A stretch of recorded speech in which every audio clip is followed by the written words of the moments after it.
Am I live? Oh crap. Hi, hi everyone. I am grossly underprepared for this. How's everyone doing? Oh my gosh. Huh.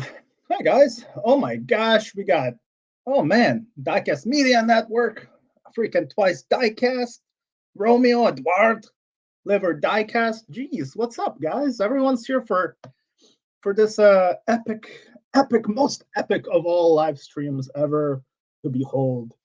Um, but yeah, guys, I just wanted to get this started all by myself, so I can set it up for you guys. And Mr. McHotwheel is going to be fashionably late because he's a superstar. So as soon as he shows up, we'll get the interview going. But I just wanted to say, hey everyone, this is kind of like my it's just a live stream hangout, but it is in a way a podcast, just without super awesome headphones and without super awesome microphones. It's just me with Maggie's work laptop that she uses to work from home. So yeah, still have not afforded myself a brand new laptop. So yeah. Hey Chuck, what's up, man? It is nice to have you guys here, man. Jeez. But yeah, there you go. Mark has commented, so there you go. He'll be here soon. So keep pants on, everybody. Everything's fine. But yeah, we're gonna have Mark here today.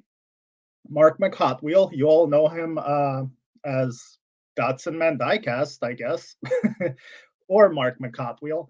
He's also on the Diecast Media Network, doing a podcast with those two other fine gentlemen that are commenting below. Everyone that's in here should know what I'm talking about.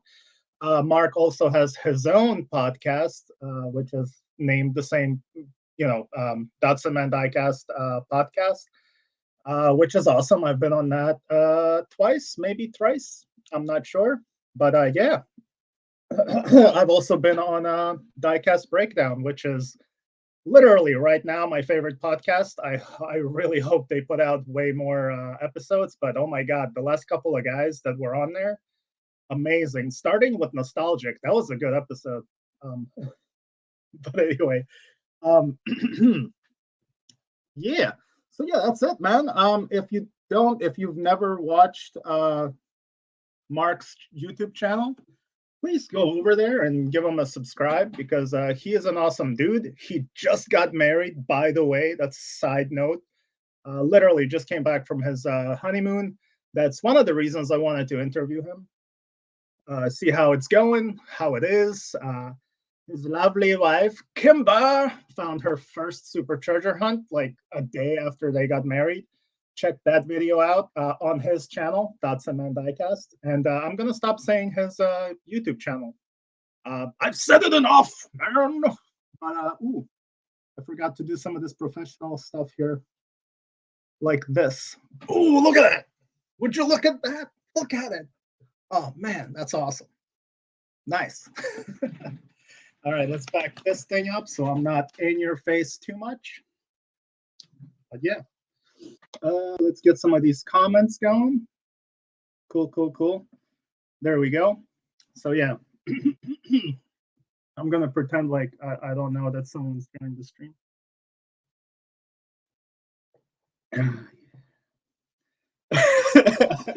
I wish you saw that. Anyway, and everybody, give a big warm welcome to the one and only McHotwheel. Whoa! Hey, hello, Z's. Ooh, that's Hey, better. Mic check, mic check. You can hear me, okay? I can. Nazar. No. Okay, hopefully everyone else can hear me good.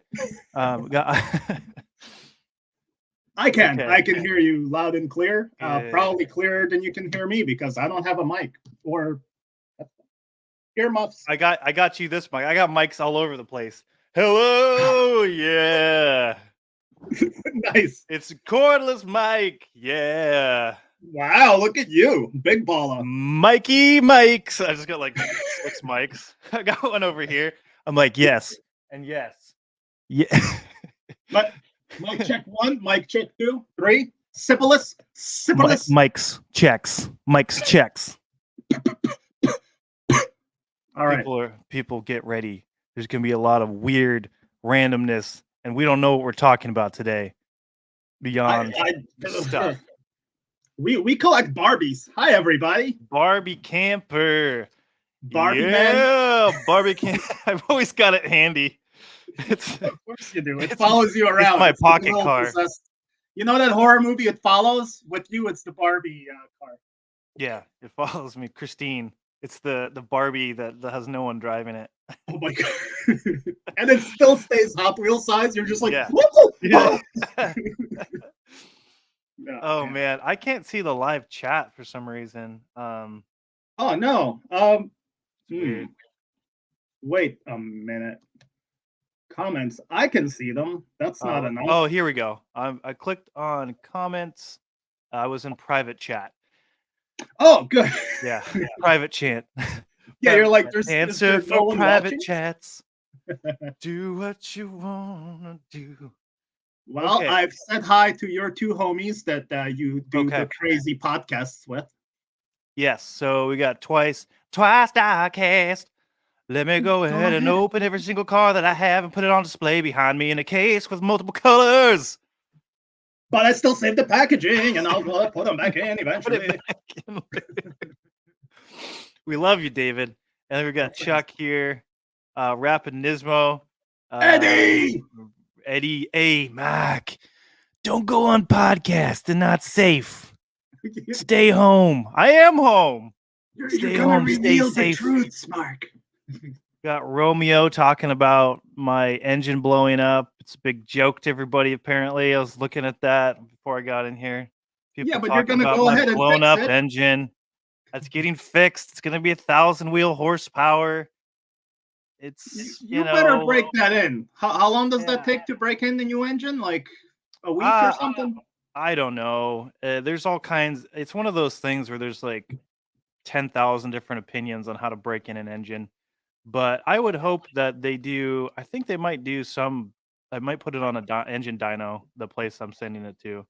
So, I mean, when you pay the cost of what most new cars cost for a new engine, you'd hope that they would do that when you're paying that kind of money. But my saving grace is the value of the cars skyrocketed recently, so it makes me feel a little bit better about.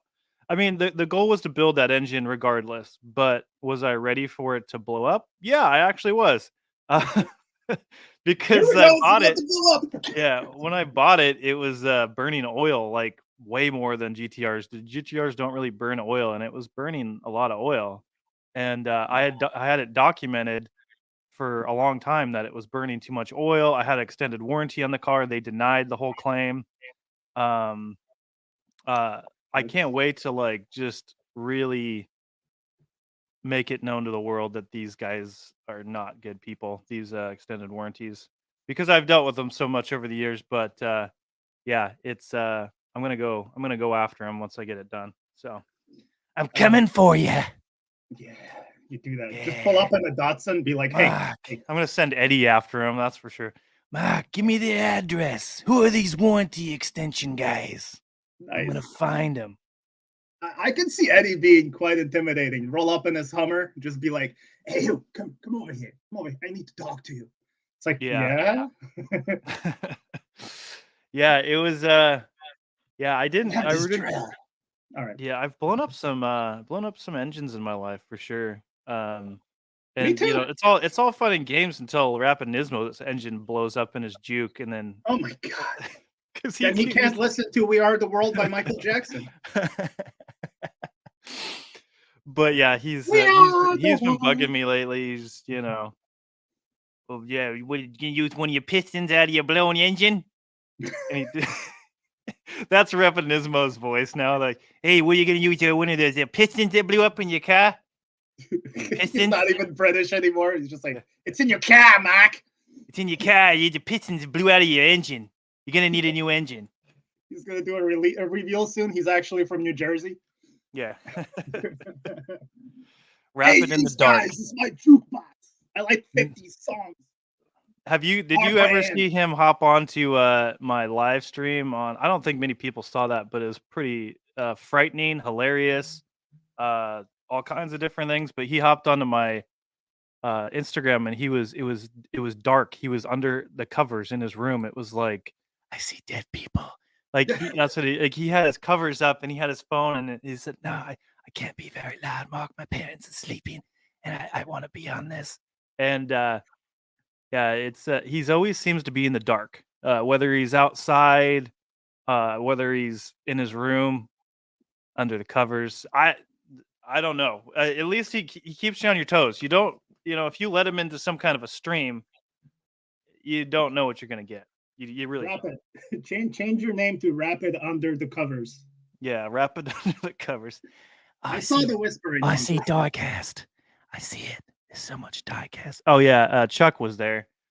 Jay was there, I think. Gosh. Guys, I'm here. Just I'm here. It's okay. Yeah, but it was one of keep talking. I don't want to get off. Come on, dude. My parents are gonna beat me if they find me. Like... My dad's outside the door. Undercover Nismo. It always turns to Rapid somehow. Yeah, well, because he's everywhere. He's in here. He's probably in 6 other streams right now. Yeah, I've noticed that sometimes. Yeah, he's everywhere. He is everywhere. Oh my God. Yeah, so I would just was out running some errands, doing my taxes, grown up stuff. Oh, you're jumping on board quick on that tax thing. Yeah, no, that's Kimber's idea. She's like, "We're doing your taxes today," and I'm like, "Okay," and she's got that going, and hopefully I'll get some money back, for all those blown out pistons in my car. And all those shipping costs to Rapid's presence, Yeah, sending him all those diecast, and then he has the audacity to make fun of me in a blown up engine after I send him a bunch of free stuff. Right? I just watched his last video. I think it was from what's his name? The guy with the knives. Like Hewitt's? Yeah. Oh gosh, when I saw you with that knife. And I think you were making some Hewitt's references without Hewitt's references, and I was dying because I'm like, oh my gosh, he's always got with all due respect, he's always got some knife. he's just got like a switchblade. He's got a knife. He's got a switchblade. He's you want to see some custom Hot Wheels? Yeah, so I was in Walmart. I had this switchblade, and I was in the aisle, and I was waving it around a little bit, and I was talking about stabbing somebody. And these cops came up to me, and they were like, "Hey, you can't do that." And I was like, "Do what?" I was just trying to crack some cases with my switchblade. And that sounded like a cop. Man, these cops are man. Man. Holy crap. Datsunman Diecast. You should collect some Datsuns. I think you'd really like that. Oh, hey, so one thing I wanted to talk about that I knew you'd really appreciate is this next charity raffle that I'm doing. I don't know if you saw the Jesse Jetta. Did you see anything about that I know we talked about that. Okay. I don't know yet. All right, so let's talk about it here because I'm very excited about it. It's from Jesse himself. And we're going to be all proceeds because I had to pay for this. It was not free. Maybe the next one will be free. I don't know. That's why they're not bringing Jesse back. Yeah, definitely not bringing Jesse back now.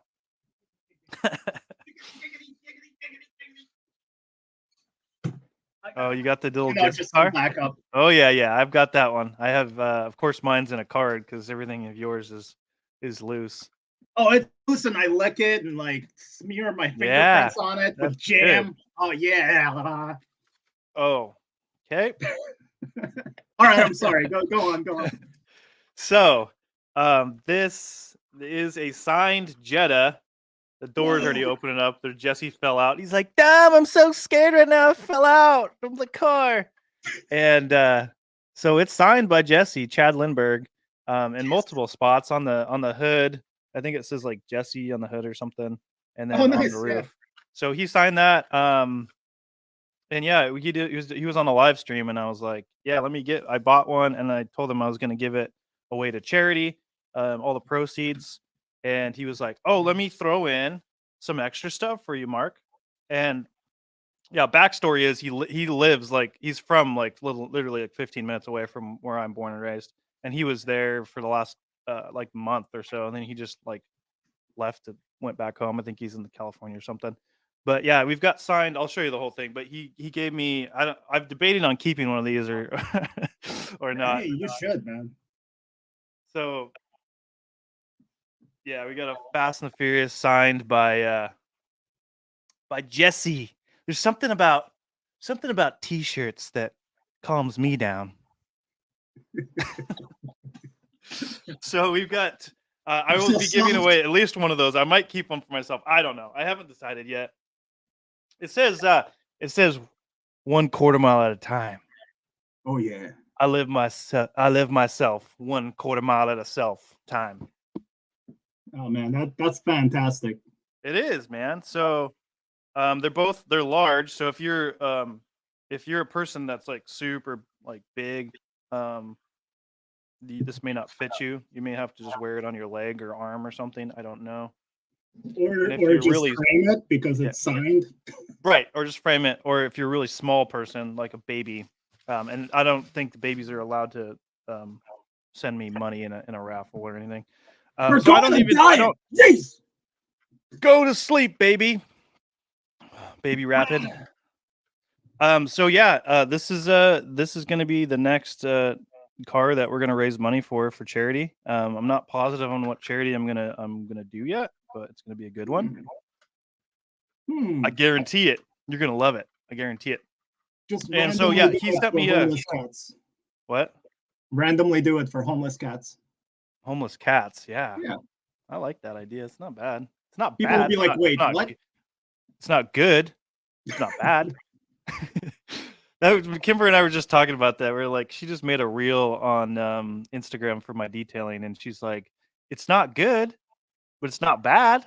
It's not phenomenal, but it's good. It's not great, but it's okay. It's good. It'll pass. It'll do in a pinch. Yeah. So yeah, and Chad sent this letter that said, "Hey Mark, just a note to say thank you and best of luck with your charity. Sending my love to your Hot Wheels for Hope.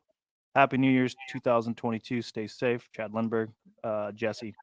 So very cool note from Mr. Chad Lindbergh. So my goal is to get him on the podcast, man. I just need to get his email. I mean, I was kind of hoping he'd email me. I think I have his return address possibly, so I'll send him something like, "Hey man, get on the podcast, man." Yeah, just hand deliver it. Be like, "Hey, Chad." Yeah. I'm gonna say hi Find to this. people in here. Nova Dawn, what's up? Saying hi to me. Rapid saying things. So there's that. Let's see. Let's generate some buzz for this, Mark. Yeah, let's generate some buzz because I want to. Of course, this thing wasn't like super cheap, so I will more than gladly take some of the chunk that I paid for it and donate into the charity. I always do. But let's generate some buzz for that because I think that's really cool to have. I mean, there's not many diecast out there signed by the original Fast and Furious crew. I mean, how often are you going to get something signed by like Dom or like any one of those guys? Because it's pretty rare. I think maybe Hector. Yeah. I want to get a Civic signed by Hector. You should get Hector too. It's too slow to run away with the money, man. Oh, I'm going legit, man. Come on. You know what? Honestly, I just really want a signature from like one of the like extras from that movie. One of the people that go, "Ooh!" I'm like, and then I'll get that guy, and like it'll be signed, and it'll have his like logo, his card is like the extra guy, the ooh guy, ooh. Or the handsome fella from Tokyo Toy Drift, the one that like comes up, he's all like dapper. Like, that guy. Like you think he's gonna be a main character in the movie, and then you just never see him again. He's like, I'm too good for this. Yeah, he's like, okay, I'm gone. This movie's dumb. This isn't gonna turn into anything big, so I don't want to be a part of it. Yeah, I got Monica and her friend over there. I'm gonna go do that. Monica. We need to make some Fast and Furious right. songs. That's right, guys. Don't point your knife at me, sir. Oh, I'm sorry. I'm just trying to, guys. Like, how can people actually help out with this to like spread the rumor? Like, should I'm gonna make a post on Instagram. I'll make a post on. I'll definitely be making a post on YouTube as well. So spreading the word is like one of the biggest things you can do. If you can't, if you don't have extra cash, if you can't donate, that's cool. That's fine. But if you spread the word, because I've had people spread stuff, and then their buddy donates $100, so you never know. Like when you just spread it. Rapid Nismo, shout out to Rapid because he always spreads any charity that I do. A lot of these guys do. Jay and major shout out because I have to do this probably later today. I'll do this giveaway for the Impala. Oh yeah. Yeah, so that ended. I think we raised $205 for this car for St. Jude's. So yeah, so it took me a little bit to get some traction on that. I mean, it started out like the first day we raised like 100 and something bucks, and then it dropped off. So that's why spreading it really helps because it kind of it drops off sometimes. So I'm gonna do and your chances on winning are really good. Like you see all those, if you guys are on Instagram, you see all those raffles all the time, and they're for profit. These people are just trying to gain money. They paid $20 for it, and they're trying to get $200 for it. So this is a great cause. This is for sick children. So that should generate some buzz. It's not for any kind of person's profit at all. And we had Adrian Big A. Big shout out to Big A because he sent this to me to raffle off. And these things aren't not necessarily cheap, to buy these things, and they're hard to find, hard to get. Yeah, I was surprised he did that. That was very generous. Jeez. Oh yeah, I wasn't surprised at all because, I've known Big A since I started my channel, and he's always been just a great supporter, and he has a huge heart, and yeah, it's pretty cool. So I'll be, there's probably a handful, maybe more than a handful of people that are going to go into a drawing to win this. So it's your chances are pretty good to win this. And usually there's several people that don't even want they want to pass it on if they win. So your chances are even better. So I don't think people really realize how you can help out charity and have a really good chance at winning a cool car. And I don't know why I'm talking like this. Because you have 5 microphones right there. Hey. Anyways. Mic check. I just want one of those in case I say something super clever, I can drop it. Yeah, mic drop. Yeah. Oh, broke my table. That was $80 microphone. Why'd I do that? Nah, it was like 40. Oh, okay, cool. Not Five Below, so that's cool. I've got some pink drink. All right, I thought it was Kool-Aid. I was like, "Where's the hole in the wall?" No, it's some girly energy drink that Kimber buys, so I had to pour it into a different glass so that I didn't get too much fun poked at me. I'm drinking some girly drink. Super overpriced Kona coffee. That's 100% Kona from Hawaii. Oh, look at that! Look at it. Good. Yeah, look at it. I brought props. I brought props.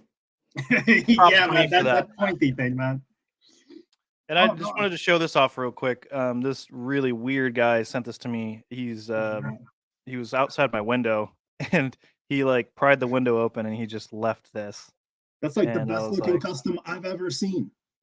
Yeah, it's powder coated. His name's Naza.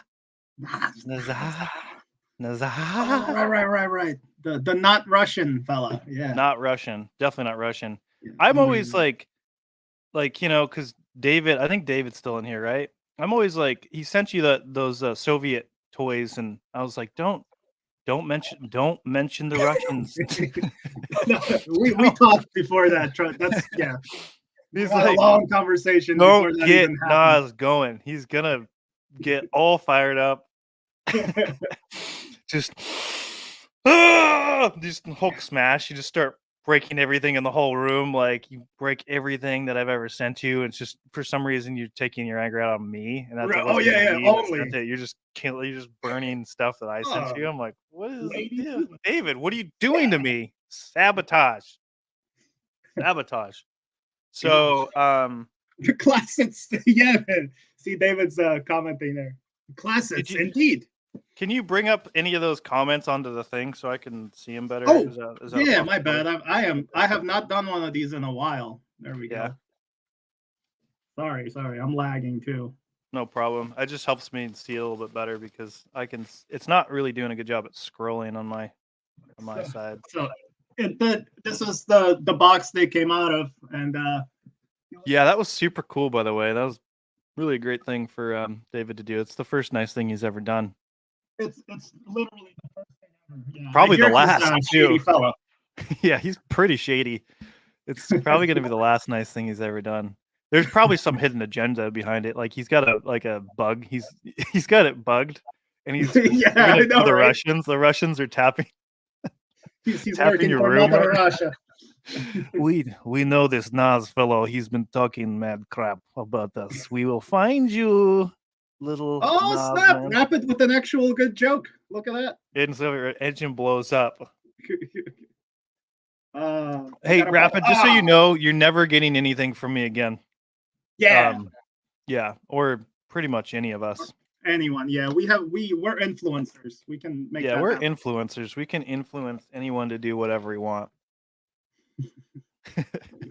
Blame Google for that translation. Yeah. Yeah.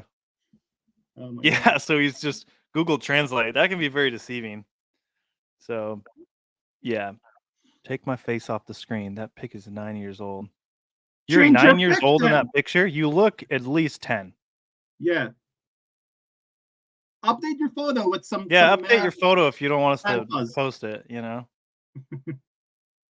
Nova Don is influenced. He's influenced by us. So I appreciate it. I'm not sure what we influenced on you, whether it's good, bad, illegal, legal. But yeah, I wanted to crack open a treasure hunt while I was on camera. Okay. This is it's like a toast for Nas. Do you want to crack something too? Do you have anything to crack? It's like a toast. Because I know you're an open collector. I don't know if you saw that Willie just sent me like 300 loose cars. I did. I started watching that today. Then that migraine thing happened. I was like, I need to pause. Yeah. I got Looking through maybe 15. Help. Yeah, so there's some really cool Porsches and stuff. The ones that I have just handy. I've got this. I've never seen this purple one before. I don't know if you seen that one yet in the thing, but it's a Matchbox. And let me try to make sure I get this thing focused. Take it. Hide your eyes. There you go. Is it focused? Back it up a little bit. There you go. That's your range right there. Perfect. Look at that. It's beautiful, everybody. Oh, we can see you. Yeah, one of my next purchases is going to be a better webcam. This one's okay, but the focus is kind of wonky on it. And I gotta have the best of everything. Yeah. I don't know what accent that was. I got camera on AliExpress. It said camera. I got like a prosthetic like shoe. Wish.com. Okay, so you don't have anything to crack, and that's fine. Do you have anything cool to crack? I mean, all right. Oh, have you cracked one of those yet? No. Oh, sweet. Yeah, I've done one. Even though I've yet to find a single one, but don't send me them, guys. Just because I'm saying I didn't find them doesn't mean you need to send me them because you can. I have a problem with that. I have to be careful what I say because then like a bunch of stuff shows up. I'm like, where'd you get my address? haven't found any, but I think at least 2 or 3 people have sent them to me, so I am good. Like I don't send them to someone that hasn't found them yet, or doesn't have any. Better yet. Yeah. So. I don't know why. Lately, I've been finding nothing but these 2-packs. I guess the East Coast is just getting the deliveries. It's weird. Yeah, I don't know. When we were down on the Oregon coast, we were finding a lot of. It was packed. There was a lot of diecast. And Kimber found her first super treasure hunt, and the 50 or the Nova Gasser, and it was the cutest thing I've ever seen in my life. Yeah. She was like, we're digging through this fresh little end case, just like the one right back here, like whatever you want to call it, little shipper, one little small shipper. Right. And it looked like it was like fresh. And so we're digging through there, and she's the one that like saw it. She's got like eagle eyes, but when she doesn't see something I usually see, I'm like, oh, Hot Wheels across the whole store right there. I see it. And then, if I don't see it, she'll see it. So we're digging through there, and then she's just like holding this and looking down at it. She's like, is this I'm like, yeah, that's a super treasure hunt you got in your hand there, little baby. You tried to take it. She's like, nope, Yeah. that's mine. I was like, Smack. what is that? Fire! And then I grabbed it and ran off and pushed She's her. like, I pushed her down give first. it back. You're like, I didn't know you had a Russian accent. God, my God. Yeah, newlyweds. I'm just already pushing her down and running off. And Mark, man, that was actually one of my written down questions. How did everything go there, man? Besides like the actual wedding, you guys hung out. You went like, I saw that beach you showed on your video. Yeah. By the way, that last video is fantastic, dude. The hunt is beautiful. Like you filmed everything slow. You weren't like, oh, look at this. We're like, oh, look at this. It's nice. Yeah. Like Oh yeah. The especially some of those stores. You are a creator as well, and you edit a lot. I was just about done with that whole thing, and I ran out of space on my phone. Oh no. And it was because sometimes I just forget to delete videos that I make, and it adds up super quick. So I lost a bunch of clips that, thank God, I uploaded them into the Google Cloud, whatever you want to call it. So, but it was super frustrating because I had everything, the sound and all the GIFs and the letter, all the text and everything was perfect. And then I lost them, and then I had to fit them back into download them again and fit them back in because it had like these little dead spots of video where they weren't there anymore because the files were gone. So I was so frustrated because I was like going through there and being meticulous and doing my little sped up, slow down.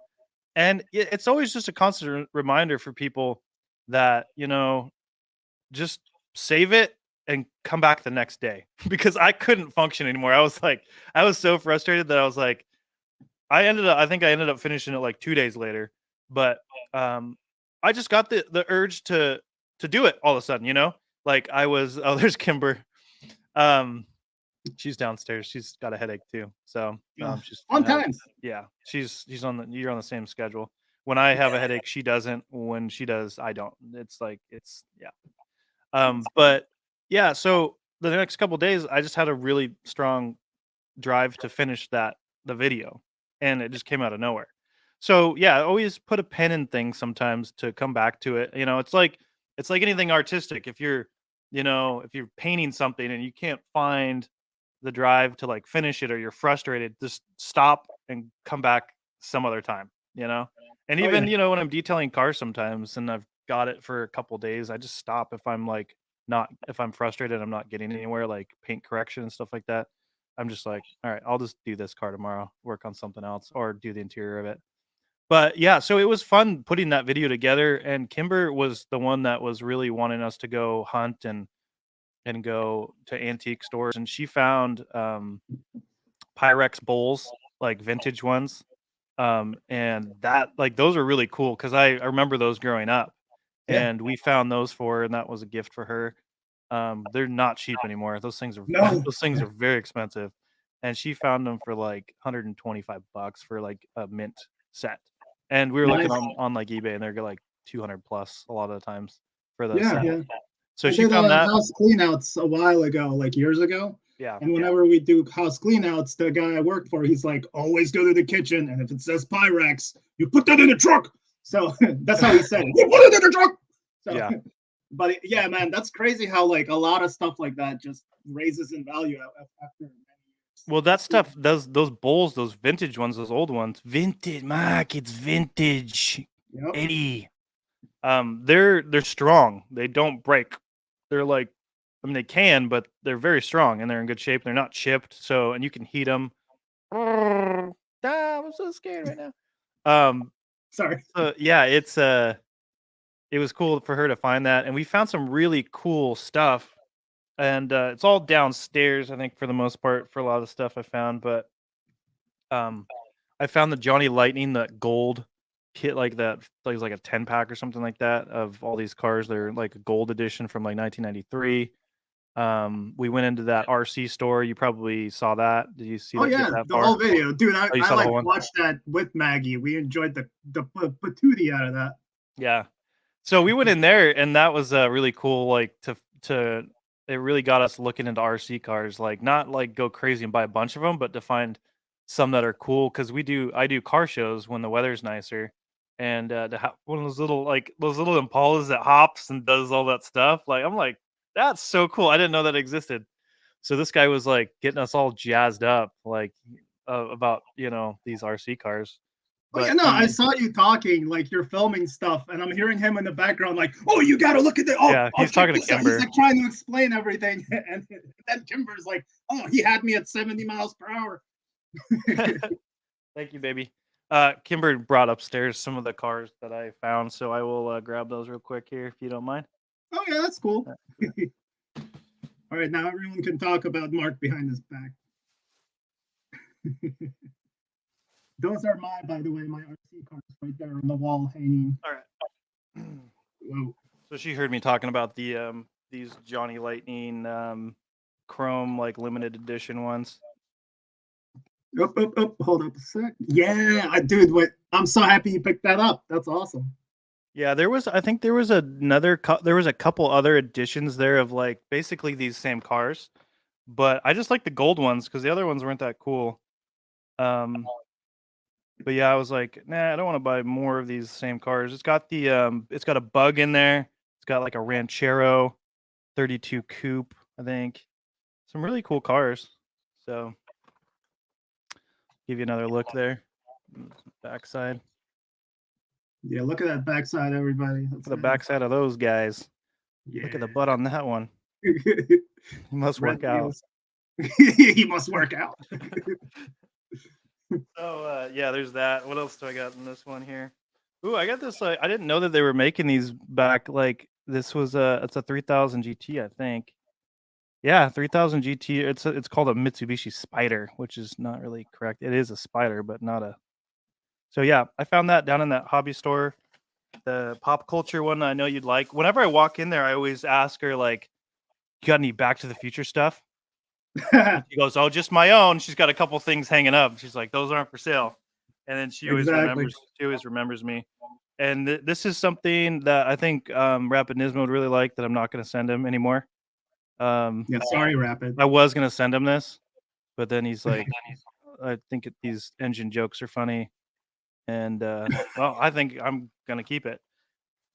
And then, yeah, I was going to send him that Mitsubishi 3000 GT too. And then I got this cool little keychain. Ooh. Called a Scream Machine. I'll let that focus. So that's Is a that still keychain. diecast? Yeah, I think it's still. It might have. It's a plastic body. Oh, What? it still works. Oh my god. That's Wow, so this cool, thing man. still. The battery still works on this thing, and it's from like 90s. Yeah, Wow. 1999, and the battery still works in this thing. What the heck? That's crazy. Freaking, like 20 years old right there. Yeah, yeah, and you press the window, and it makes a vroom vroom sounds, and yeah, that's cool. That's a cool little addition. And then yeah, I think you probably saw this 510 RC car that definitely did not have like a remote, but I didn't care. I just still bought it. Oh yeah. Because I could. Yeah. Yeah, so I picked this one up. I don't know if it shows me like really grabbing it, but I did grab it. But it's a little 240Z. Mark, it's vintage. Don't buy that. Look around. You can build that yourself. I'll build that in 5 minutes, Mark. Just build a mold. If you build it, they'll come, Mark. Hey, what's up, Sean? Sean, what's up, man? And then this weird little car. It's another Matchbox. It's called a Siva Spider. Siva Spider? I don't know. It's ugly. I thought of Chuck when I because he likes ugly little cars like this, and so does David. I think They're I like, have one of oh, those. it's cars that's ugly. so- Oh, dude, what's that? Yeah, it looks like a javelin, kind of. Can I compare that to yours? Yeah. Let me see Let's it again. compare. See if Is they're that the the same same? size. No, a little different, but I did see that. I think I did see that. It's similar. They're similar, but mine's got little louvers on it, and it has that weird little. I don't know. Is that? That's not it. No, it's different. Oh, that's a Alfa It's super Romeo. fast. Wow. Yeah, mine's bigger. Yeah, whatever, man. It's Yeah, not the stars, it's the motion of the smaller oceans. The motion's fiddleth. I don't know. So yeah, let's crack open this Galaxy because I realized that. Do you ever pick up a treasure hunt and not realize it was a treasure hunt? Have you ever done that? Yes, sir. I've done that Yeah, a few times. That And was I this. I picked up a super that way. Really? The white RX. Oh yeah, those white the one. RX-3.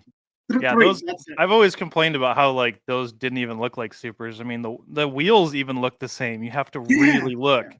You're just like, oh, there's some rubber on it. That's the only difference. It's that one. People like it, but I don't really care for it. I love the casting. I love RX-3s to death. But like, I was like, really, guys, could you just at least make that thing pop more? Like, put different color wheels. I mean, put some green wheels. I mean, do something different to where we can see it. Like that we don't have to like.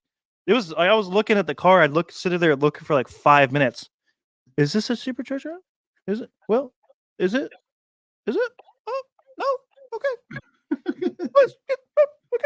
The voice gets really high. I know what you mean.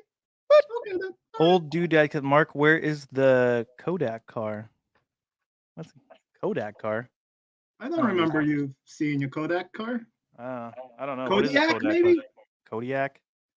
Midnight Toker, what's up? Okay, so we're gonna crack this thing open because it was like when these just came out, I don't always pay attention to what the super and what the treasure hunt is, honestly. I'm not like super up on that stuff.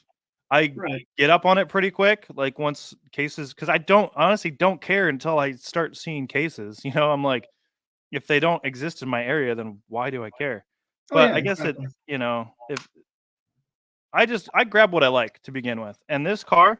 So there's a lot of treasure hunts I don't grab because I don't have to have every treasure hunt. I mean, I know like people like Brandon Liver Diecast. He collects treasure hunts, and he's like he has to have them all, and that's awesome. But I don't. But I did just like this car. Oh, here. Oh my God, guys, he did it! He did it! No! And he flicked it with utmost prejudice.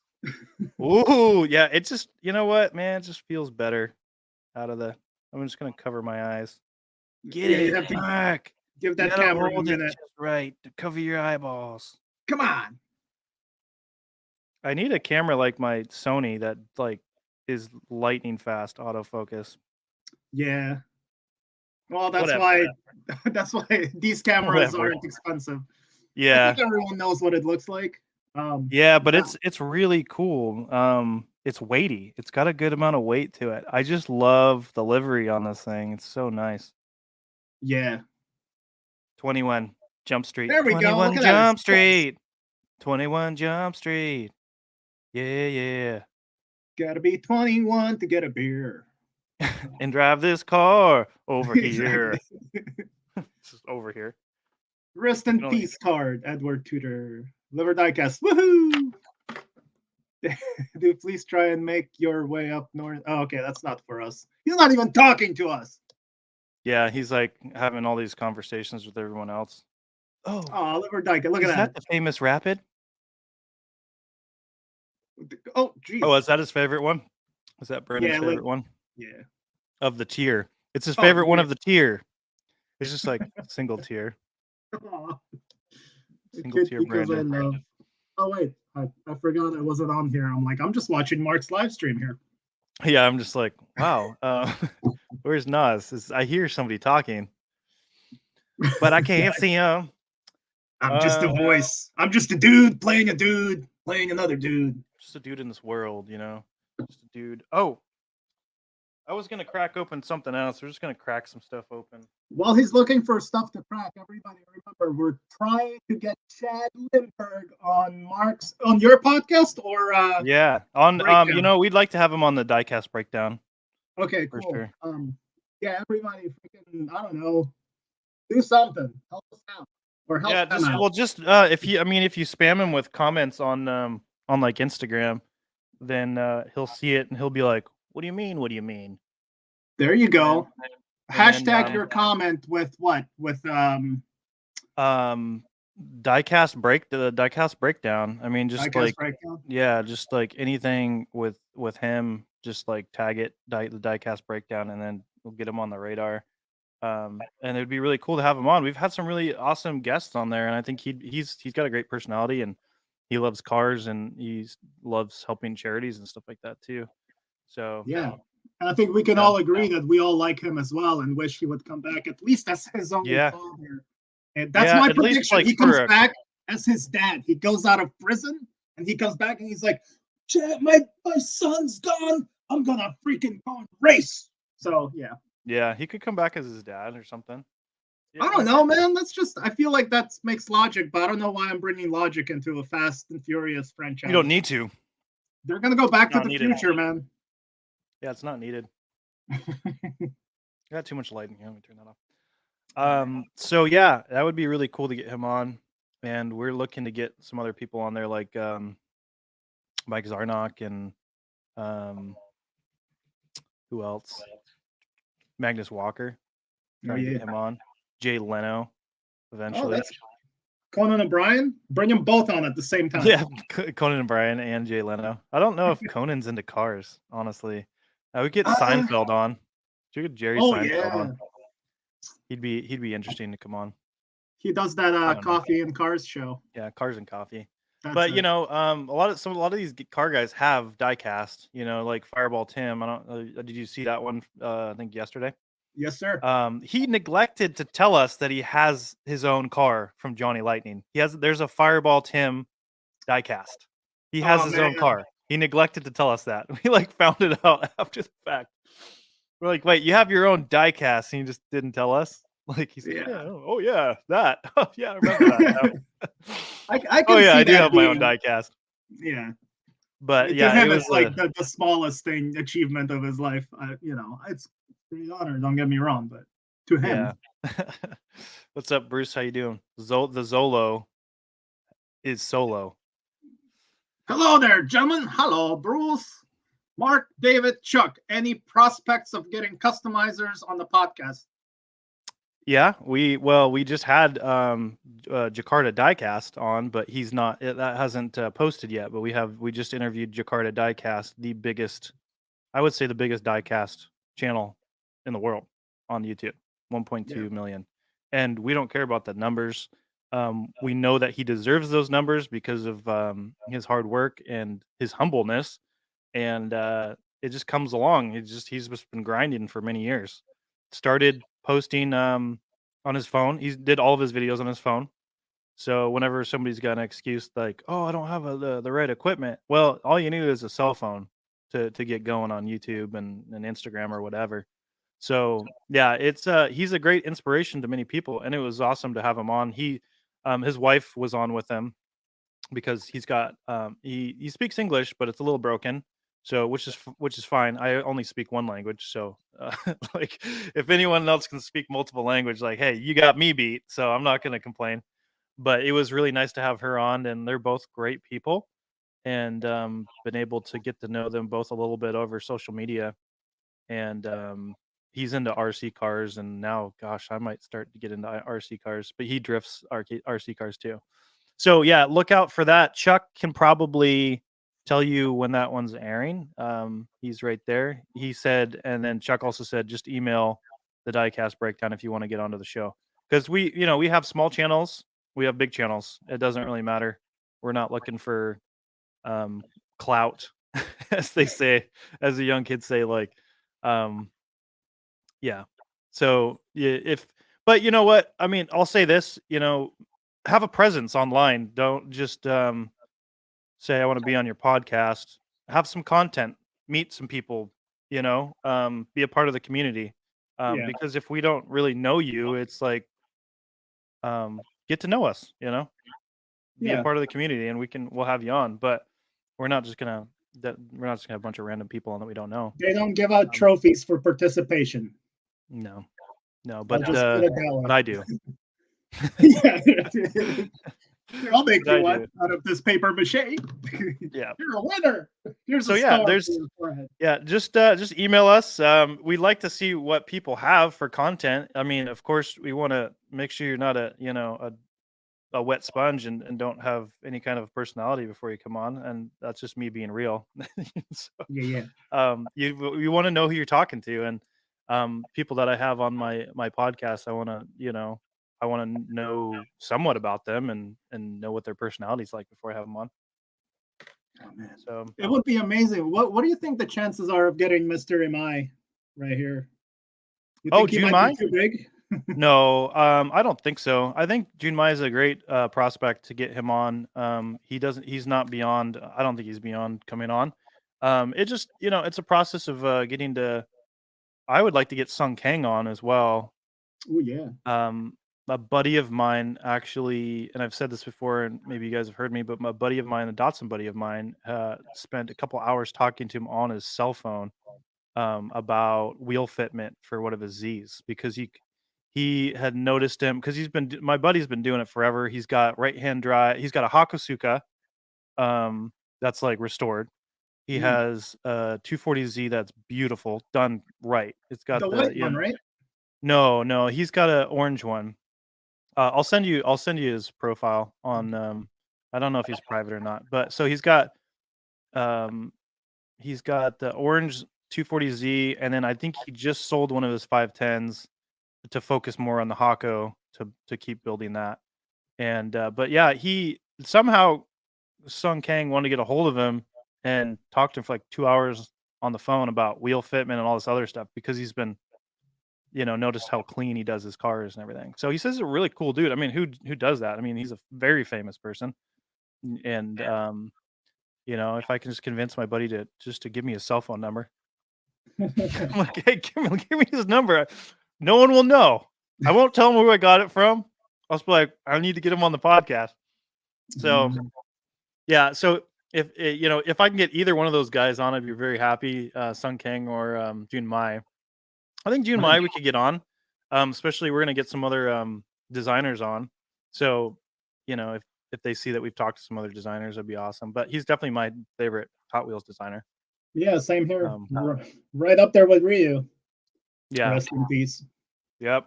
Yeah, Rio was like a madman. So many. Oh yeah, Mighty K. I love this little thing. Yeah, that's Nick. That's Kimber's new nickname, Mighty K. Aw. It just fits The her so Mighty well K. because she's a small package, but she's feisty. So They yeah, usually so are. I would love to get Fireballs. June Mai on for sure. Dude, anything I can do to help with that, just tell me what to do. I will go to his house and be like, "Hey, June, I bought your hat." But no, dude, Yeah. I was the first one when he launched his website. I was the first guy that bought this hat. You're like, hey, June, remember me, the first guy that bought your hat? Well, I need a wasn't favor, for but me. now I need that favor. He was like, what favor? I'm Pay gonna it call him for forward, that man. favor. Pay it forward. I'm gonna act Yeah. like Chris Farley. Hey, June. Oh man, make my van. All right. Yeah. So I just encourage anyone that wants to be on on the show to I wouldn't say that they necessarily have to have a YouTube channel, but definitely like maybe an Instagram and like posting like your progress and stuff like that. And let us get Send to an know you. email. Tell them what you do. Maybe you Yeah. don't have a online presence, but maybe you're some amazing like creator or whatever. Send them an email. Be like, hey guys, this is me. Check out my work. And if they find you interesting, they'll get back to you. If not, they'll be like, you're a loser. So yeah, that's not what they're gonna say. I'm sorry. I'm just kidding. I'm joking. Yeah, we're not trying to like turn down a bunch of people or myself on my podcast, but I like you talked about this in one of your like, your vlogs, which I love, by the way. I love those. Aw, I think thanks, man. oh yeah, we love them, and um yeah, forget all the trolls that there was a couple trolls in there when you were doing it. Like these people like, oh, you're gonna talk crap about your subscribers. No, no, no. It's like, no, that's not what's happening. I'm trying to um tell you what it's like to be a content creator, a influencer, and what we deal with, and just to how to be like polite and respectful, basically, like when you're talking and dealing with people. The same kind of goes. I'm not saying that it's like a celebrity thing at all because it's YouTube, right? But people know us. They know a lot about us, and a lot of people I don't know anything about you, and so Mm, it's like just be patient with the responses. I still have to go through a bunch of responses from my wedding and stuff. I have a lot of people to reply to, but I will get to you. I respond to everything. But yeah, just be patient with us and don't be demanding. About hey, send me some cars. I'm like, what? yeah, Who are you? Like, yeah, I've never seen you on my channel. I don't think you've liked a single picture or video. yeah. Also, I don't know But what you look like. You have an yeah, avatar of an elephant, and your name is Backboard Bill. yeah. So I mean, I think one of the biggest things, and like one of the biggest things that like I took away from, I mean, one of many things I took away from one of your last vlogs about about subscribers and being friends with, like, you're not necessarily friends with certain people. I mean, you and I are friends, and we've never met each other. We're homies, but it just takes time to get to know somebody, and we've known each Yeah. other for some time now, and via internet. But yeah, I've got a lot of people that I know nothing. They literally what you just said. They have an avatar. There's no photos of them. There's no info. I don't know if they're a cat or a dog or a rock. Yeah. I don't know if they're an inanimate object. Like I don't know if they're a serial killer. I don't know any of that stuff. So Yeah. I don't know if they're backboard Bill. Um, so you just saw the backboard Bill comment. So yeah, just I mean, I know a lot of my subscribers. I mean, most everyone in here, I know like Rapid. I mean, we've got, Bruce. Like these are all people that I've gotten to know and that I really have Yes. enjoyed to get to know. And they tell me stuff about them. It's like friendship. If you are friends with someone, it's a give and take. It's like a 50-50, just like marriage too. Like I just became somebody's husband. I don't know who, but Another one bites the dust. Oh, Kimber. Okay. But it's a give and take. Like you have to like they expect you to do like to tell you everything about yourself, but they don't want to tell you anything about them. Like I don't know you, dude. I don't know anything about you. So it's frustrating. It's like I got a lot of people that, like hit me up and I'm like, who are you? Like and you're like trying to find a picture of them, like where do you live? Like do you collect Hot Wheels? Are you wanted for murder somewhere? Did I see you on Unsolved Mysteries last week? I mean, like what's the There's deal? an example right There's there. a Rasta. Midnight Yeah, Tiger. I'm Midnight Tucker. He's a Rasta dog, and he's got great fine motor skills. He can type, so I There you think go. that's fantastic. Props. Um, so yeah, there's a lot to um go over on that, but we can talk about all that stuff if you'd like to. Oh yeah. I I mean, hope, I think like I even said before, everyone who's in this stream, they pretty much know what we're talking about. right, and It's the then people that don't really pay attention, don't want to get closer. They don't want to get to know us closer. They're just like, yeah, show us the rooms, show us the yeah, pegs, like be funny, clown, dance for me, monkey. It's dance like, monkey dance. yeah, it's like, no, that's not how this works, man. But yeah, Yeah, it's that's true. fantastic. You can try to talk to people, but they're probably not listening, because they Yeah, obviously don't get it. So I don't know sadly. how much. Yeah, no, it's like talking to a rock. It's like talking to the Rock, Dwayne Johnson. Actually, the Rock, Dwayne Johnson. That's his middle name. Dwayne Johnson's the middle name. Yeah, well, First name, fun, Rock, last name. I would say like let's get him on, but like so funny story is one of my friends is his cousin. So and she doesn't like him. Oh So, no! well, I don't know. I'm not gonna go into specifics, but he's big time Hollywood, and Yeah. he doesn't really. I don't know. She just has some harsh feelings towards what he does and says and stuff like that. You know, like who he's become as a big time celebrity and who he used to be. So, Well, they're yeah, different people. Like I've been around a couple of celebrities back in college when I worked on some Hollywood films or whatever. And yeah, when you meet them, they have a different aura about them. Their life is different. Their bubble's different, you know? yeah, And like usually I didn't get a good positive feel, you know, like Jim Caviezel was cool, but like at the same time I was like, man, everyone's kind of walking around him like he's Jesus, you know? yeah. He's also from about 15 minutes away from me as well. Nice. Yeah, he's born and raised in Mount Vernon, just like Chad Lindbergh, which is like 15 minutes away from me. So I was born and raised in Anacortes, which is about the same, about 15 minutes away. So yeah, I mean went to a high school, rival high school, you know. Um, but I've heard good things about like Jim Caviezel. Yeah, What he's what he's a actually cool a dude. good guy. A lot of people want him to not be a good guy, so they spread bad things about him. Yeah, Romeo says Anyway, that. everyone, back off. Me and Back Mark know off. a lot of people. All right, all right. Back We off. know of people. We know people. Yeah, yeah. I heard about that guy. I know somebody who knows him. You Yeah, better learn that.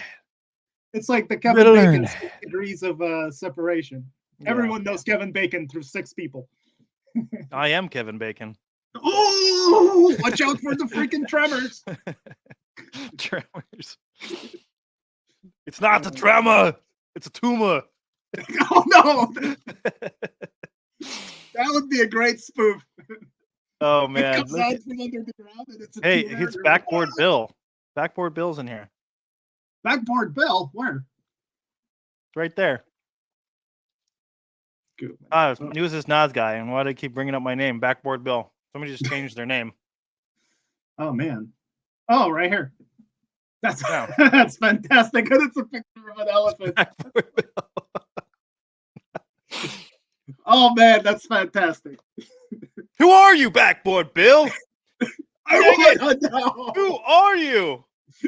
His next question: you want to trade? Send me a free car. Send me cars now. Dance, monkey. Oh my god, Man.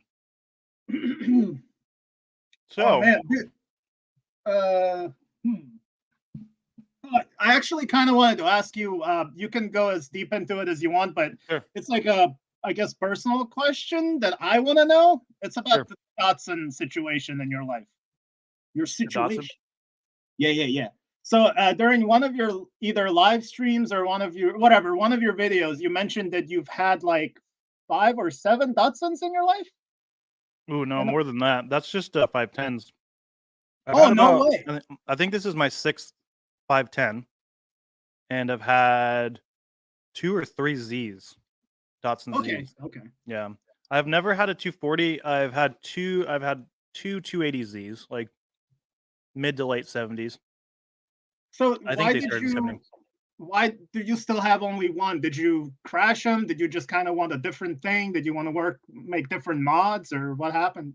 Oh, just moving up in the world, like with trades and stuff like that. You know, just buying, fixing up a little bit. Value goes up. I find another one that's way nicer that I want, like the different color, and I just sell it and buy the other one or whatever. You know, so it's never become none of them have ever been crashed or anything like that. My R32 that I had with the 2JZ did get totaled, and it wasn't bad totaled. It was like quarter panel punched in. A buddy in his NSX hit me on the Ooh, freeway. It's a long story and I've told it before, but it's like he tapped into me because there was like he was gonna get off the freeway and it was like this big mess and he spun me into a barricade oof. and I got like a double whiplash, punched in the quarter, but I survived. I mean, it was on the West Seattle Bridge, which is a sketchy, like really like narrow bridge that goes over to Alki, which used to be a great place. The whole Seattle is just a dump now, as a lot of people know. But Yeah, it was bad because if it was on the 4th of July, if I would have been spun another 180 degrees, I probably would have got T-boned. So I was spun just right to stay off the freeway. Oh And I hit man. this barricade, and then we were able to get off the freeway. I limped the car off the freeway. He limped his off the freeway. They still drove.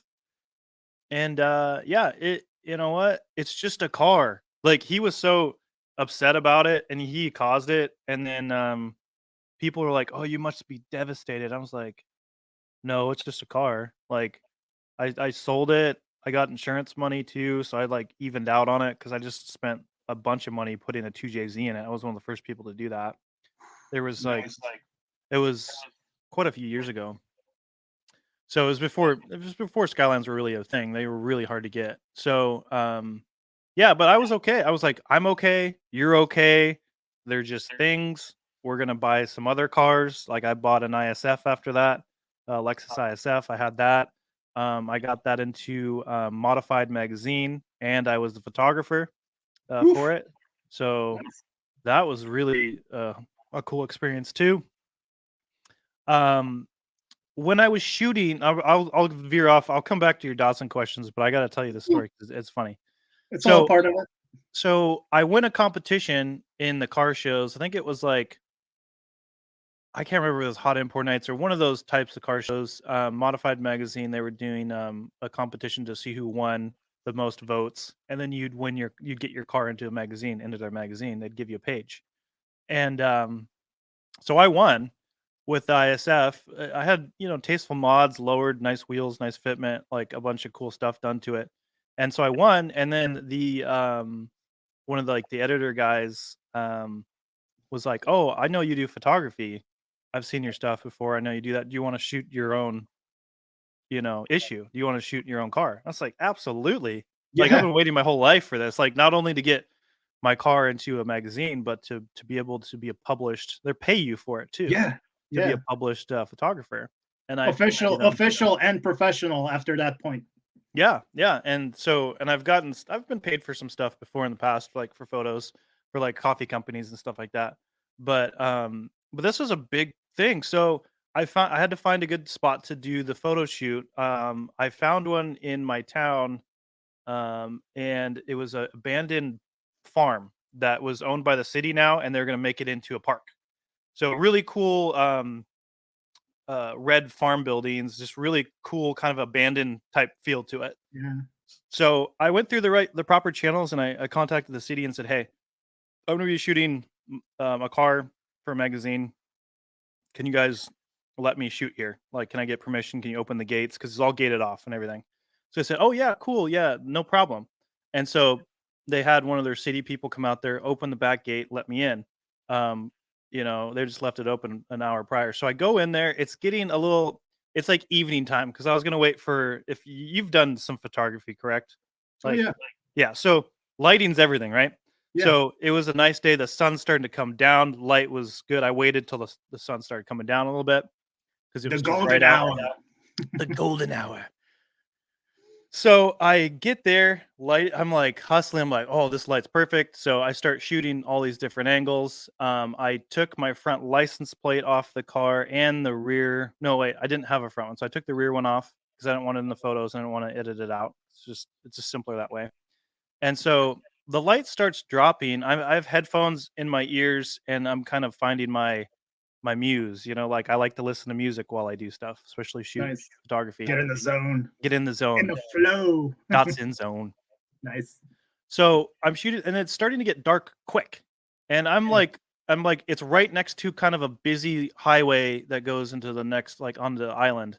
And there's a lot of cars passing. I'm starting to think like, hey, what if getting it's getting dark fast? Like, what if somebody calls the cops or something like that? Like, so I'm starting to like, I'm gonna pack up, because I know I have permission, but I just have this weird feeling, you know, Mm, about something like that. So I start packing up. Um, slowed my shutter speed down because I was trying to capture, get more light in and everything. So I'm packing up. I've got my headphones in. They're blasting. I'm in the back seat, pulling my license plate out to go put it back on the car. And when I come up, I have a spotlight in my face, oh, and it's like put your hands in the air. Oh my God. And I like drop the license, and I like put I don't care what color you are, what, any of that stuff. If you go for something, they're going to get shot. I don't care what color you are, it doesn't matter. Yeah. So I'm like thinking that in my head. I'm like, hands are right behind and I'm like, they're like, put your hands on your head. And I'm like, okay, we're good. I'm like following the rule, like, because I realize it's cops, Yeah. And so Good yeah, thing they come up, and I don't know whether their guns are drawn or what. I can't see anything. They have I feel like their guns were drawn. They were they sounded angry. So I don't know whether their guns were drawn or not, but the light was in my face and I couldn't see anything. So they cuffed me. They put me against the car. They cuffed me like really tight. Like I've never been cuffed in my life before, and I don't plan on it ever again. So they cuffed me real tight, and then so they're like, "What are you doing back here? Like, what do you?" It looks to me like to them, it looks like I'm doing something shady. I got the license plate off the car, going to put it back on.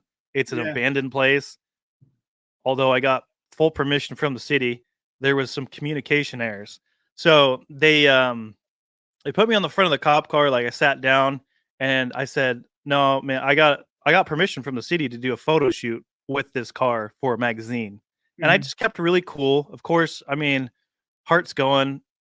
I never got super scared or anything like that because I'm like, I know that I'm in the right, and they're gonna find out shortly that they're in the wrong for doing this. Yeah. So they let me out of the cuffs. He went to go check on my registration. It came up with my name and everything. So he's like, okay, this isn't a stolen car. And then they let me out, and I showed up. Thank God I still had a voicemail from the city on my phone that said, "Hey, Mark, yeah, you're good. We're going to open the back gate." They were like, "How'd you get in here?" I was like, "The back gate." They're like, "Oh, the back gate." Okay. And I was like, yeah. So let me go, please. And so they were cool. I thanked them for not tasing me or shooting me. And yeah, so then they let me go. I put the license plate back on. I'm frazzled. So my camera bag is over in the field, like where I was shooting the car before. So I get frazzled. I leave my two nice lenses and a bunch of stuff in my camera bag. They let me out. They lock back up. And so I got home and I realized I left it there. And I was like, oh, I got to go back, But then so I had to call like a non-emergency number to get an officer to come back out and let me back in and to get it. But they were really cool about that. One of the cops came back over and let me back in, and I grabbed it, and he apologized again. You could tell that they really knew that they messed up, but they were also like, I understood they were frustrated because the city didn't tell them that was happening. They didn't give them any heads up. So I'm cool about it. No one got hurt. Like it wasn't crazy. I mean, granted, I don't know if they had their guns drawn, I'd be a little bit more angry, but I have no idea. Like, so I'm just glad to be here. But so I got my stuff back the next day. I think it was a weekend or something. I went into the sheriff's office, and I kind of wanted to get a little rise out of him just because like I wanted to scare him a little bit, but then also give him an opportunity to kind of to make light of the situation. So I was like, I went in there and I wanted to speak to the sheriff, and I was like, and they were like, "What about?" And I was like, there was a little mishap last night with over at the park, and she's like, "Oh," she's like, "You're that guy." And I said, "Yeah." And she's like, "He's not in right now, but if you want to like hang out." And then so the cop that like cuffed me walked in the back room because he was like, "Oh yeah," like she was naming off officer whatever did that, and like yeah, and then he walks in the back room, and then I go, "That's the guy." And he goes like, "What?" I go, "That's the guy right there." And he goes, "What?" And then we all start like laughing because I was like, "Yeah, no, it's fine. I was just coming to ask and see if you guys wanted to do a photo shoot with me. Oh, Like, I'd go back out there and do a photo shoot with me." Yeah. And so he was like, "Yeah, I think that's the least we can do." So he's like, "Yeah, let me go." It was like super like I'm going to use the word cute because he was like, "Let me wash the car up." Like he had to go wash it, get it all looking nice, his cop car. And then he's like, "I'll meet you over there in in an hour or something like that." So yeah, so I met him over there. He parks behind the ISF, turns his lights on, He's like, which setting do you want them on? Do you want them fast or do you want them like slow? And it was like super funny. And yeah, and so we shot it, and I blew up a picture, ended up not making into the magazine because they didn't want any you know how magazines and some of those media places are, they don't want any like negative stuff, even though it was super positive. They didn't want to like, oh yeah, you know, screw the cops. You know, they didn't want that, so they ended up not making into the magazine. Aw. So it was a That bummer. actually shows that they're doing their Yeah, job. yeah. Whatever, I get it. But they were like, yeah, no, there's the politics. I'm like, okay, well, whatever. So it ended up not making it in the magazine, but I got some really really cool shots, and I ended up printing out a big print, really nice one, and they framed it and hung it up in the station. So you walk in the station, it's right off to the left of the door when you walk in. That's And so cool. so yeah, it was really cool. And then I don't think the cop would want me to tell like anybody this, but he did it. So I was talking about getting my my concealed permit, like Hewitt's, like I got guns on guns. Yeah. And I was talking to him about that. I was like asking him some questions and stuff, and I was like, I'm not sure whether I'm gonna get like a revolver or like a you know, or like a Glock or what. And he was like, he looks around, and we're still back there by in the farm, like by these back buildings and stuff. He looks around, he's like, come with me. And I'm like, this is weird. Like we Yeah. walk into this like back area, it's like all like not well lit and stuff. Well, it's like partially lit. Just weird. It's just the two of us. And he Right. pulls his revolver out. It's his personal pistol. And Okay. he empties all the bullets out of it. And then he said, yeah, he's like, grab this. And I take his holster that fits into your pocket, and then he hands me his personal revolver. And he goes, try it out, see how it fits or whatever. And I'm just like, am I getting my prints on this gun so that you can go murder someone afterwards? But Like, I would think, yeah. so I like ended up, but I was like, if I was doing it all over again, I was like, what? Why? No. So I like, and I'm like, oh yeah, that's pretty nice. So I'm like, this is crazy, man. I'm in like last night I was getting cuffed by this guy. Yeah. Today I'm holding his personal pistol. So after we did our photo shoot. But yeah, I'll have to I don't think I have the picture handy of that, but it's a really cool picture. The one that I ended up like blowing up for them. It's really cool. And yeah, it's one of my favorite photos I've ever taken in my life. It's really cool.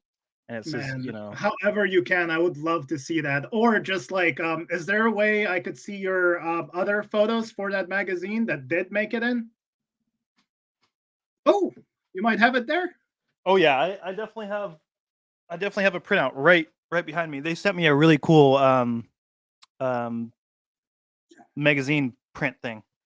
You can all thank me for asking him to show you those photos. I'm sure they're freaking awesome. Oh, let me get my face out of here. Oh, yeah, man. Look at that.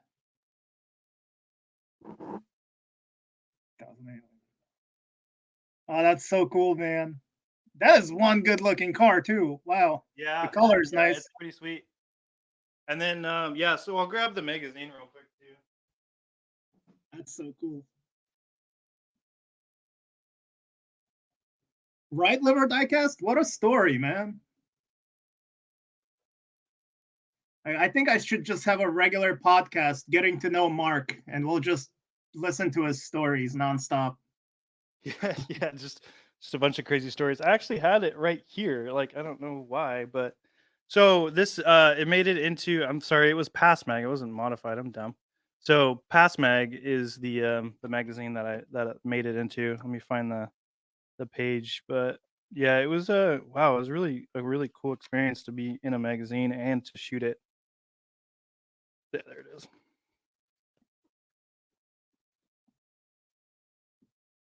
Oh, nice. Okay. So that same layout you have? Sweet. Yeah, it's a really cool article and everything too. It has all the specs. Man.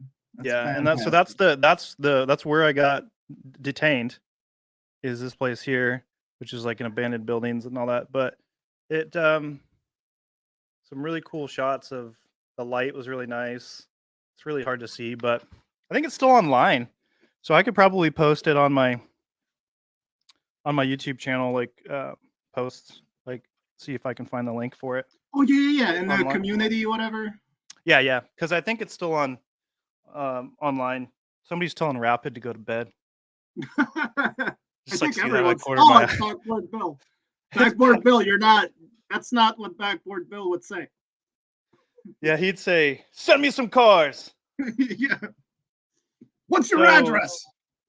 So yeah, that was a crazy story. I'll go back to Datsuns because I'm pretty with it today. My mind is working properly so I can remember what we were talking about originally. But Hey, there's yeah, 50 of us here, man. Datsuns. Yeah, there's there's 50 in here. That's crazy. So yeah, Datsuns I have always truly loved. Since I could drive, I stumbled upon Datsuns. Like, there's some really the Northwest where I'm at is really like heavy Datsuns. Like, there's some OG Datsun guys here. And probably more so than anywhere else in the U.S. I would say is the Northwest for Datsuns. Okay. California has a decent presence. They've got a lot of younger guys that are just getting into it that have kind of a bad attitude. I'm not going to say all of them do, but some of them like they want like the world for their parts. They don't want to help each other out. Like that's kind of what I've experienced with some guys from California. But the Northwest guys are super chill and cool. As far as everybody I've met. But yeah, there's some OG guys. I mean, I remember one of the cars that I saw in a magazine was I think like a 70 or 72 510 with the Z32 engine in it with the twin turbo. And that was a long time ago, dude. Like, this guy put this engine in that car a long time ago, probably like early 2000s, maybe. He swapped that huge, you know what I'm talking about, that huge Z32 I was gonna say, I hope 300ZX engine. The freaking chassis, man. I don't know, because that thing's 500 wheel horse because it's built too. So it's 500 wheel horse. He had the intercoolers like on top of the engine that lined up with the louvers that came down on the hood, so it lined up so to get like air in the cool. Yeah, so it had the Z32 wheels on it. Like, so it was like that to me was like, here we go. Like this is cool, like, resto mod stuff, like making a car look pretty much the same. Sleeper to the fullest. I mean, that car was a sleeper all day long. The only thing you knew is that you didn't know anything. You saw it had 300ZX wheels on it. You couldn't see the intercooler, I don't think. And the car rock and rolled, but it just looked like the car came with that engine. Like, it was so nicely done. That it was so nicely done. Like, I gotta find pictures of that too and show you. Oh man. But I would almost kind of want to like re-upload this later and take all the photos from you while you're telling the story. I'll just like get rid of my stupid face. Well, let me just. I mean, I can hop on over to Google real quick and look, and I can send it to you. Let's see here. Datsun 510 300, the 300ZX engine. Okay. Images. Okay, I found it pretty quickly. So I'll just send you a link here. Can you share screen actually? I don't know. Let me see if I can. I don't know if only hosts can, or I don't know. I think share screen. Share. I think I can. Entire screen. Do you want me to just do like the entire screen? It'll probably put us like on the side. Let's see. I've never done that before. Oh, here we go. I see. Okay. Oh, okay. So I get to edit. Yeah. There you go. That's not the exact one here. I just had it. Let's see here. It was like it's here. I just had it, sir. It was at the very top. Okay, so it was this one right here. I'm trying to find. Yeah, this is it. Oh man. I'm gonna go to that. I'm just gonna go to this website here real quick, and then. Yeah, so I don't know if you can share that. Can you guys see this? Just give us a yes and thing. Yeah, so you can see like how well like these like intercoolers are just they line right up with the with the hood, and that thing is stuffed in there. That is fantastic. Yeah, the echo's weird. Yeah, let me get out of here. Yeah, it's cool. Thanks for showing that. How do I get out of that? Can you end it? Yeah, I had to do that. I was worried we're gonna be stuck in some alternate universe. No. Hello. Yeah. No. Oh, So yeah, Kimber says Inception. So that car, like that was one of the cars that really inspired me to like to do a swap to get into that kind of stuff. I ended up seeing that car a few years ago at Datsun Meet. It's called Can Be Datsun Meet down in Oregon. That's where I met John Morton a few years ago, and then I met Peter Brock the next year and was able to hear his story. And that dude has a wild story. Like his life story is wild. It's crazy. I had the craziest migraine because you were just talking about your migraine. I had the worst migraine that day from all the exhaust and like I don't know what it was. It was like too much exhaust and I was dying, but I was and you know what it's like when you have one. You want to like go in a dark room and just kind of crawl into a ball. But nothing matters. Yeah, nothing matters. But this guy had my full attention with a migraine, like a terrible migraine. I was like, it's like propped against like everybody. There was no like where to sit. I was standing up, leaning against this thing, and he had my full attention because his story was nuts. And he was such a humble guy. He was just telling things like, so just kind of like nonchalant matter of fact, not like I did this and I did that. It was like, yeah, and then we did this, and then he talked about the story about basically going toe to toe with Mr. Shelby, Carroll Shelby, because he backdoor screwed him on a deal. He got Peter Brock, and for all you guys that don't know who Peter Brock is, you know him, you just don't know him. He's BRE. And so that's Brock Racing Enterprises. So that's Peter Brock. That's Peter Brock right there.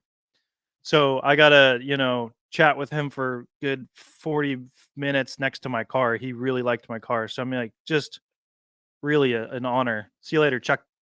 Bye, Chuck. Later, Chuck.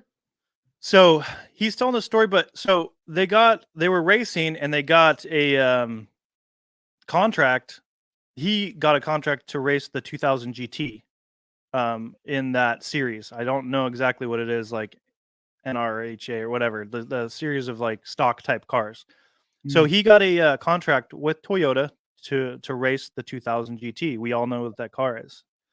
And he was going to pick the cars up to go race them, and they were gone. And he's like, "Where's the cars?"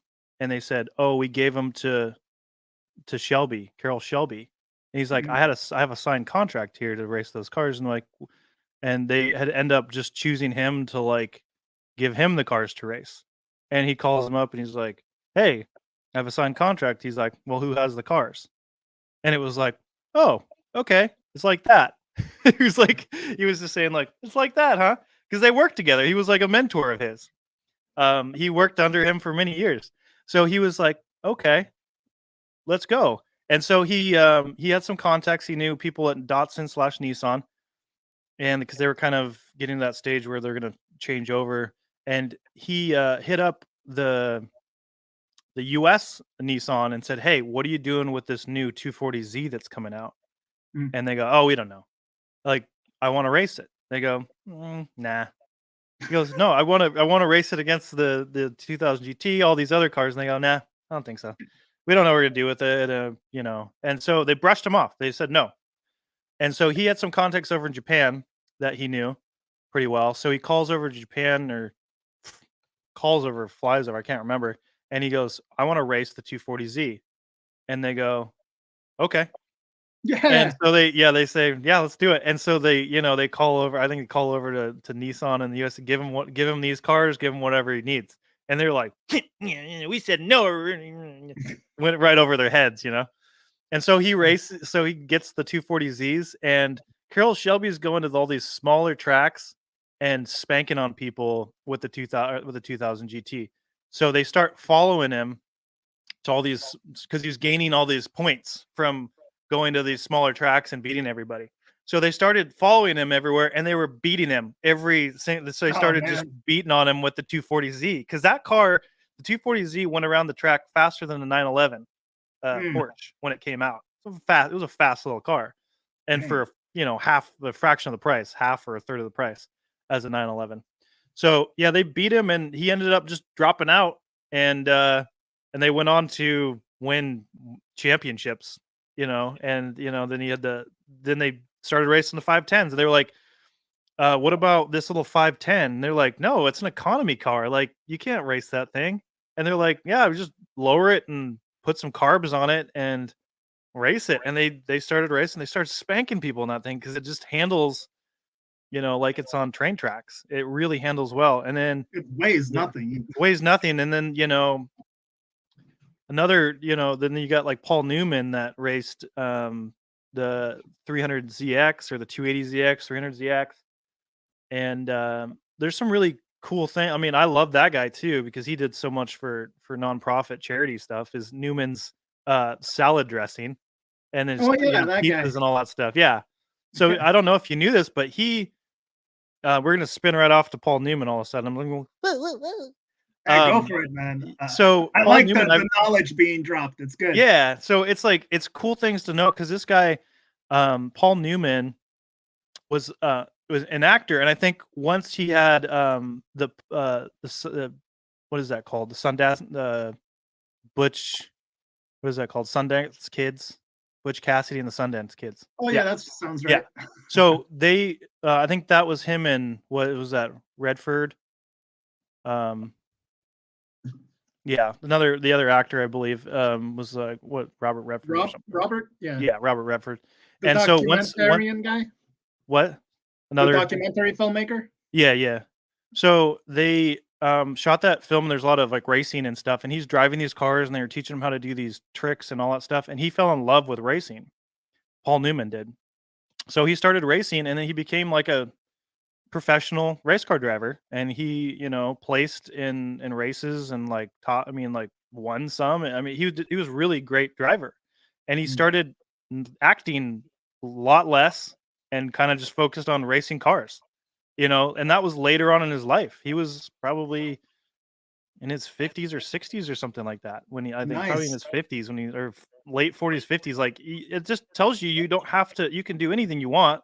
You don't have to wait, you can wait, you can do whatever you want. I mean, he did that. And he also helped another guy, that was, a black guy that was being basically, they weren't letting him like race, and there was some racial things happening with that. Like, they were being racist towards him, and they weren't giving him a chance. So he endorsed him and like gave him a car to race, and he went on to win championships. And the guy talks about that he helped him get past all that stuff. So I mean, to me, that's cool. I mean, like, that's a great guy right there. It's not he just like, I don't like the celebrity thing anymore. He's like, I think I'm just gonna race cars, and I think I'm going to start a nonprofit and make salad dressing and pizzas. Hey, you gotta fund it somehow, right? Yeah, but I can't remember how it started. He used to make salad dressing homemade, and he'd give it to like his friends and stuff like that, and they're like, this stuff is amazing, you should sell this. And then he started like selling it, and like, all right. Yeah, and then he's like just out there killing it. Caesar salads, just spicing up the Caesar salads and stuff. Paul Newman. So yeah, I'm just going to be using his dressing. I'm going to be like, Maggie, that's it, we're done with this organic BS. We're getting all Newman. Well, it's a lot of it's organic anyways, so there we go. I believe. Nice. So yeah, it's a really, like, these are some humble dudes out there that are in the Datsun world. And Peter Brock, I got the opportunity. So the next day he was there for our car show. So we have Canby is a big car show. It's in Oregon. It's a grassroots type of deal. It's big, but it's not like people come from all over the United States, but they come from California, Oregon. Some people come from far away, like drive from like Arizona or whatever. Some guys from Canada. So there's probably a couple hundred Datsuns there. All kinds of cool ones. I saw that the one with the 300ZX twin turbo was there the last time we had it, and I got to see that in person. There's another Datsun wagon that has a 2JZ in it. It's like 500 plus horsepower. It's got the firewall pushed back, and he races it, and he drives that car. He beats on it. It's not a show car. He drives it. Good. And it's good. Yeah, he just beats on that thing. And he's got these just fat wheels. Like he's got like 18s wide body too. The thing's wild. It's like a flat gray. It's like army gray, or it's like a flat army green. And I'll have to show you a picture of that thing because that thing's like wow. It's like Gaslands Race Edition. Like it's like lowered and it's very cool. Big huge splitter on the front. And so we had the first day we have basically like a swap meet where you buy and sell parts. It was at a campground, so you can camp there. And then the second day we have the speakers. We have raffles, so they raffled things off. So we had Peter Brock speak. He spoke for a couple hours, at least like 2 or 3 hours. Like it was crazy how long he went, but I loved every second of it. And then the next day we have our car show, like on Sunday. So it's like a Friday, Saturday, Sunday thing. So we have a car show. I've got my current 510 there. I brought the GTR as well. My buddy drove it. He's the only guy in the world I trust driving that car. He's a nice Datsun buddy. And he's a master tech for Lexus, and he's just very trustworthy. He's not going to be hot rodding it or do anything. He drove it. He's a good driver. And so he drove that down. I drove the 510, had a blast doing that. And then, so we're at the car show, and I'm like standing in front of my car, and one of my buddies is like, psst, psst, like look over your shoulder or whatever. And Peter Brock's standing like, he's like looking at my engine bay, and he's looking around my whole car, and he's like, this is beautiful. He's like, is this your car? And I was like, I was like, yeah. And he's like, oh wow, tell me about this. And he was just going over, oh, I love this. And I was like, I'm not a starstruck person at all. Like Tom Cruise could walk over like, hey man, and I'd be like, get out of here. Hide that big ass smile of yours, man. Beat it, nerd. You crazy man. But no, for somebody that like is so humble and has done so much for like the Datsun community and for people, it really meant a lot because I was humbled too because he was like, yeah, this thing's amazing. And then we started chatting. Him and his wife were there. We started chatting for like 40 minutes, an hour. I don't know. We lost track of time because it was a long time. But yeah, we were talking about Datsun's cars, talked about my R35. He knew more stuff than I did about it because he knew guys at Nissan. He's like, oh yeah, told me all these crazy things about the design of it. And I was like, I didn't know that. And then he was leaving for the Nürburgring the next day to go do a Datsun, like a BRE run around the track or something. They were doing something. I was like, man, take me with. I was like, let's go. Yeah. So it's like, yeah, it's pretty cool, man, to meet somebody like that. And I'd love to get him on the show. If you watched the Fireball thing, you heard Fireball talk about he went on a ride with him, and he scared the crap out of him. He was driving like a madman. Yes. So he knows him. He, fellow designer and everything. So for all of you that don't know, Peter Brock BRE designed the split window Corvette that we all know and love, and the Shelby Daytona, which we all know and love. There was like a handful of those made, and the last one sold for like $17 million. And he has a kit one. He doesn't have a real one, but he has a kit one. And the funny thing is, the year before we had John Morton come out. You know who John Morton is, right? It's on the side of he's on one of those cars is his, those BRE cars that you have. So he's the star racer for many years. And he came and spoke to us too. His story was crazy. They talk about how you'd have to basically count after the corner when you're doing like 100 and something miles an hour down the speedway. You can't see very well. They had halogen lights. So they'd have to count after to know when they were going to have to slow down and turn because they were hauling so fast and they couldn't see where they were going. So it was a different era to be a race car driver, especially those GT40s and all that stuff.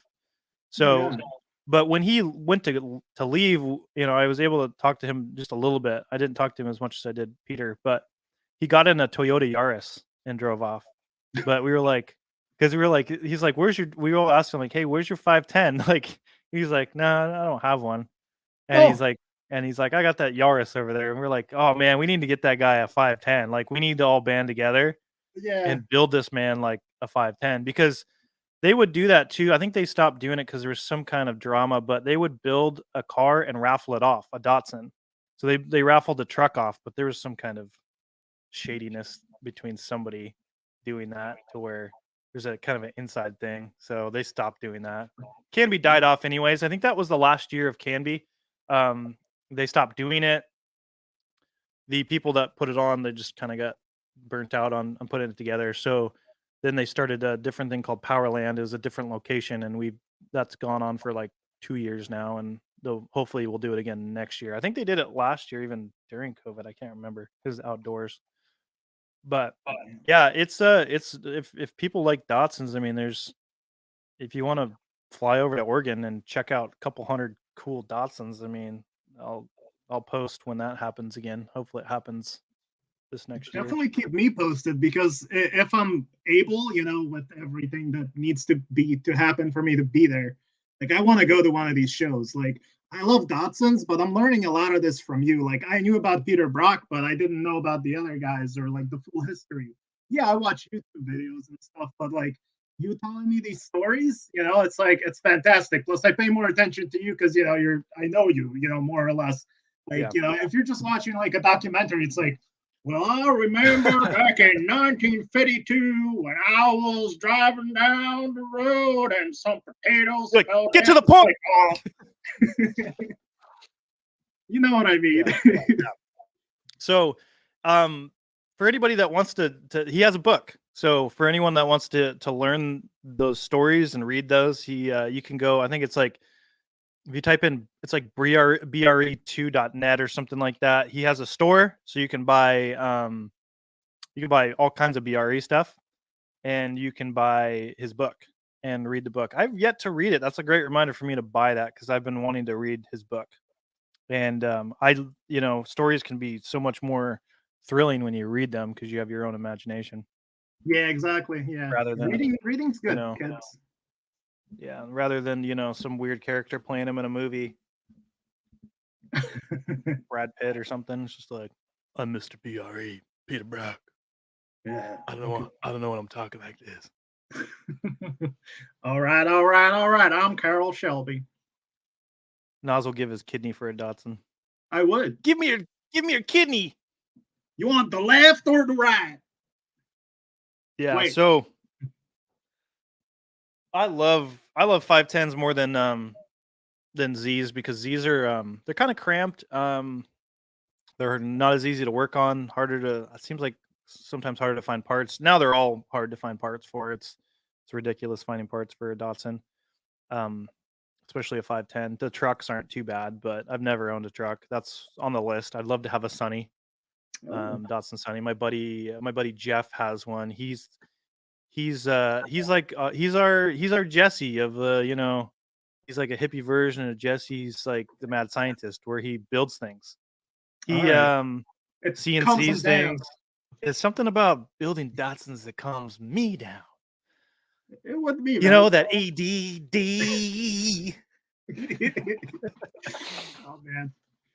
So my Jeff built a rack and pinion kit for my 510. So I have rack and pinion in that car. So it's like the ease of steering is like you can steer the wheel like that. There's no slop in the wheel anymore. Right. And he's got a Tesla engine Tesla motor that he's going to be putting in one in the near future. 510. Yeah. Yep. Wow. Yep. And they're working on the K swap right now for the 510. They're about done with that. I think they're CNCing things and making kits to put the K engines in the 510s. Are they like documenting this stuff? Is this, or they're just doing it? They always document it, so there's always there's a forum that I've been a member of forever. I don't go on there very often, but it's called ratson.net, and there's it's for sale and there's build threads and stuff like that. But they always post stuff on there and show people how to do stuff. And he sells the kits, but he'll always help people figure out how to put them in. But he's one of those guys that's just super. He's so nice and so funny. He's just kind of like, yeah, man. He's just like laid back. He's like, yeah, whatever, man, just make it happen. But he's super nice and to an extent where people have burnt him, because you're too nice and people just take advantage of your niceness. Oh yeah. So there's been people that have taken advantage of his niceness, but I'm definitely not one of those people. I really appreciate everything he's done for me. I traded him an engine for that rack and pinion. He sold it to me and put it in for me as well because Oh, it's a nice. it's a few and it's a couple $2,000-3,000 adventure, probably like towards three to put that in the car. And the engine I had was about worth that. It was a KA or it was a CA18 DET. So that came in old Sylvia's, basically like the 200 Okay. SX type of deal. Yeah.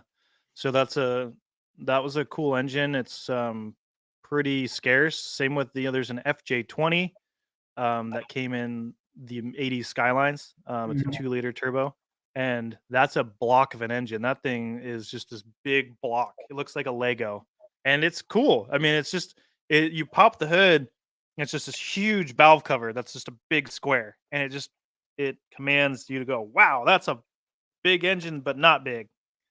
So, but I've always kind of wanted to do that swap. They used to rotary swap 510s all the time, and that kind of ended.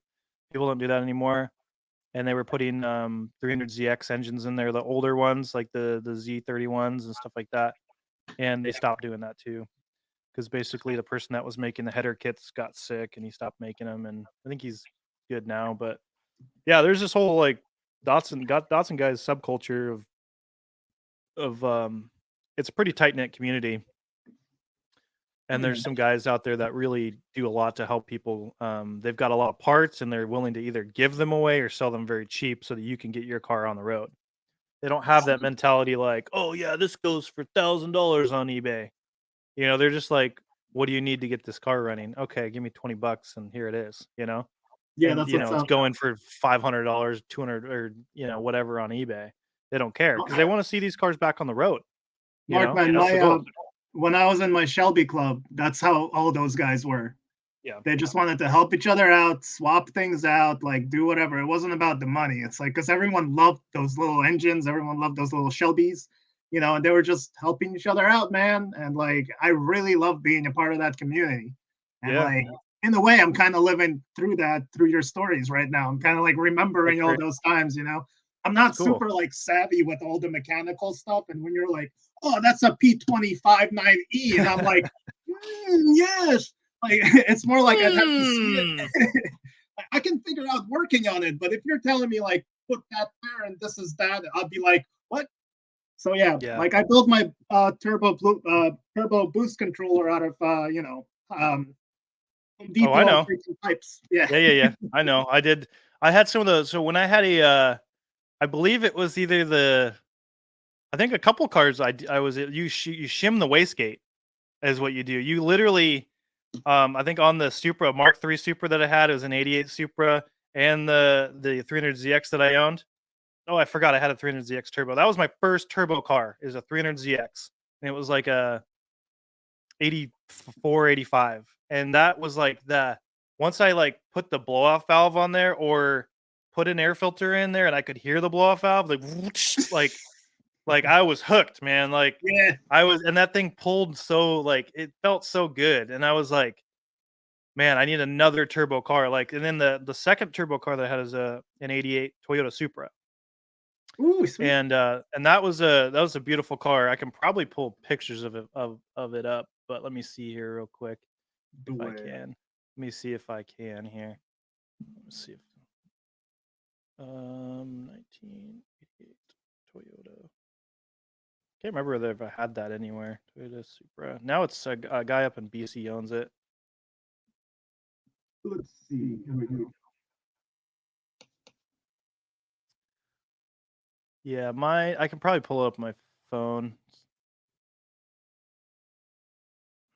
Here, let me just see if I can pull it up on my phone real quick.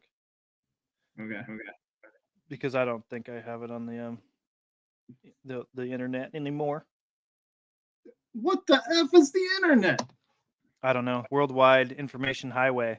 It's the Are there Worldwide spiders on it? Information Highway. Oh, yeah, and like, have you ever heard of the Chronicles before? It's like a guy. It's called Sticky. He works with like Super Straight, Sticky Joe Mojo. I don't know. It's called like Definitely Sticky not. Joe. I was like, Well, Chronicles of Narnia? yeah, Chronicles of Narnia. Well, I made it into like on the Super Street page on Facebook when I had this Look at thing, that like the beautiful first girl. couple of years I Nice. had it.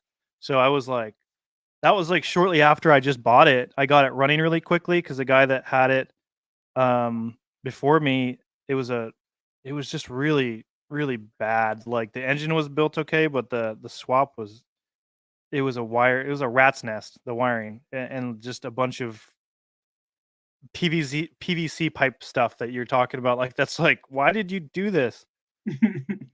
And Why so does it look like a pasta bowl under here? yeah, I had to redo it all. So here's the picture from the that I love here of my Oh, ISF in the nice. police car. So Okay. there's that. Dude, that's such a good photo, too. Yeah, I'll send it to you. I'll send it to you right now. Nice. I don't know if I follow you Print it on out and sign it. I demand it. print it. Oh, I will.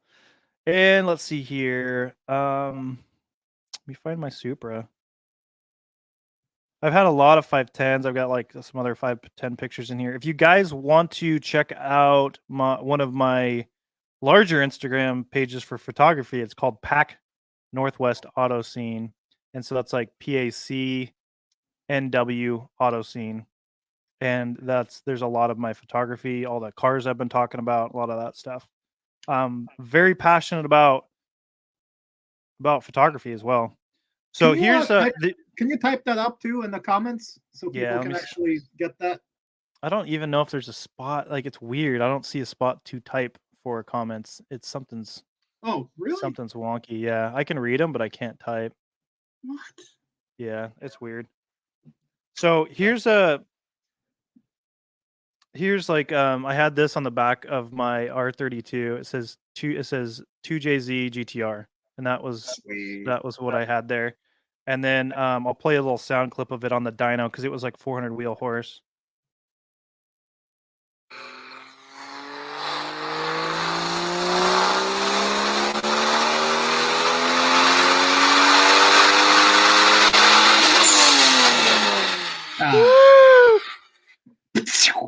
Yeah. So that was pretty cool. That car was a lot of fun. Welded rear diff. Thank you, Kimber, for writing that out for him. Oh, thanks, baby. Here we go. Let's see here, and then let's see here. I'll find the Supra soon here. Just reminiscing on all these other photos. I'm like, Yeah. oh. I'll bet. The Supra was like one of my favorite cars. I had that for like probably over 10 years. It's like one of the longest. I mean, I don't have cars that long generally, and I had that car for a long time. Oh, here's a Ferrari. I shot a wedding. My dad and I, a guy that owned 17 classic Ferraris, and that was one of them that is in his collection.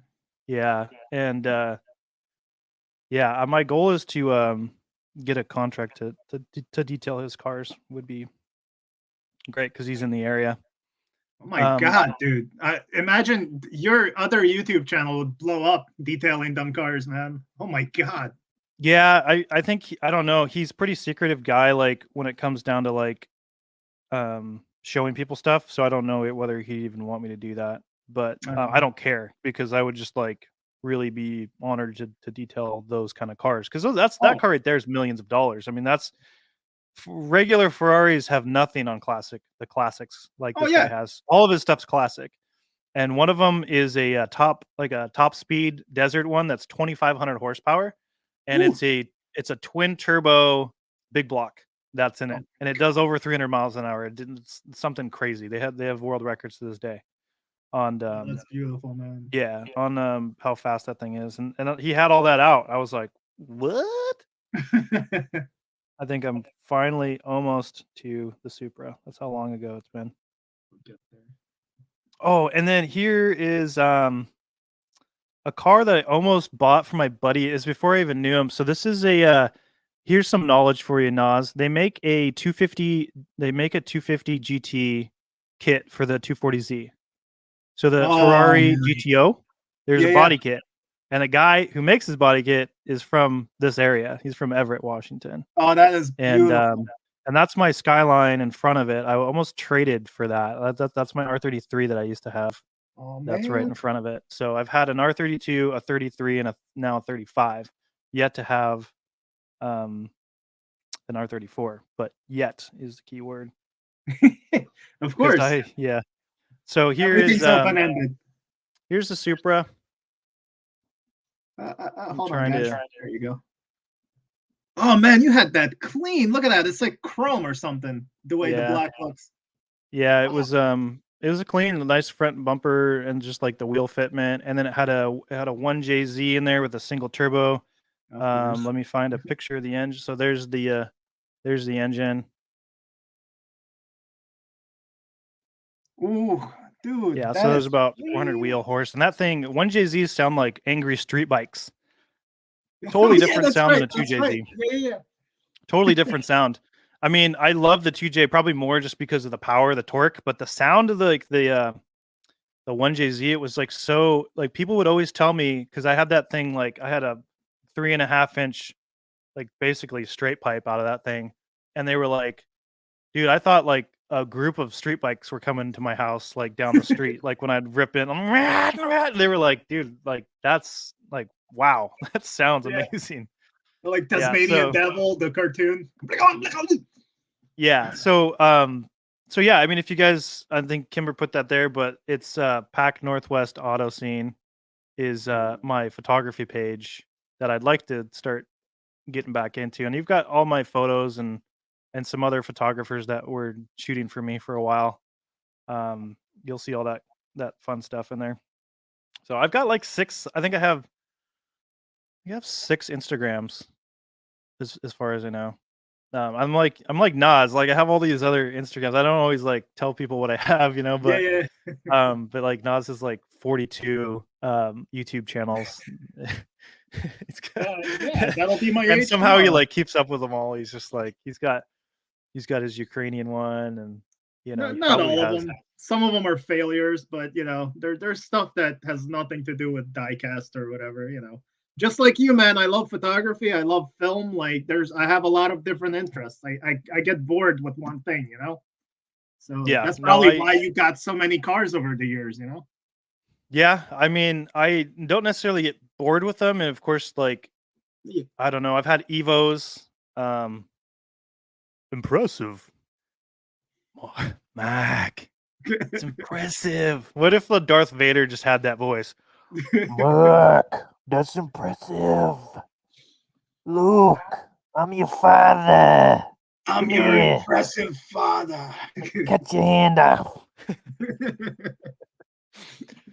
So yeah, I mean, I've had Evo, I've had an Evo, I've had R32, 33, 35, tons of Datsuns. Toyota FX16 GTS. It's a Corolla. Jesus. I've had 2 of those. One had a black top 20 valve. It did like 9,000 RPMs. Just shy, like 8,800. Just shy of 9,000. That's too many RPMs. Too many RPMs. Yeah. So I've had a lot of cars over the years. I had a right-hand drive 280Z that I got in college, and I was a really broke college kid, like really broke. So there was a time where, because I understand like people that are going through hard times, and I went through hard times just during COVID. I got furloughed, basically put a pause on my job, and then they paid me $600 a week or whatever to survive on my mortgage and all that stuff, my car payments, all that stuff. So that's when I started detailing, because like that's the only way I survived. you got to do what you got to do to survive, you know, Oh and you yeah. got to go get it. And so I'm glad that I started detailing. But yeah, there was times like when I was in college, like my parents probably would have helped me out, but I didn't want to ask for any help. But there's times where we had no power at our apartment. We had no heat. We were eating like soup and just like things out of a can. Like I was so broke, you know, Yeah. so broke. And so I was going to college and school at the same time and working at Toyota as a, you know, lot attendant, just washing cars, moving cars, just Nice. lowly job, you know. But I've done I that. don't know, I enjoyed it. And yeah, there was a time, so I got a free waterbed from somebody. What? I was I was always thrilled to I was always like, "Oh, waterbed, that looks it's provocative." I was It like, "It was, looks so cool." And that's so vain. I got this free waterbed, and that was so not okay to have at an apartment, second floor. Like I would have been kicked out if they knew it. Yeah. So I filled it up and I was using the water bed, and this was down in Phoenix, Arizona. So it's pretty hot for the most part, but it gets pretty cold during the winter. Like it gets cold when you don't have a heated water bed. So I woke up like literally like we had no our power went out. We didn't pay the bill. So like I woke up it was like I was like freezing to death and I was like hypothermia. I like woke up because the water was so cold and your body Yeah. is just like sucking the heat out of your body. It like And froze so around the outline of your yeah, body. yeah, I'm like it's sucking every ounce of heat out of my body. And so I had to like stack a bunch of blankets on top of the water bed just to not freeze to death. And you know, we went a while longer without any kind of power because it was just me and this other guy that just were like completely just broke, you know. That's insane. I have a Yeah. creeper. What's going on here? Hey, creeper. In person. Digimark. Digimark. Oh, okay.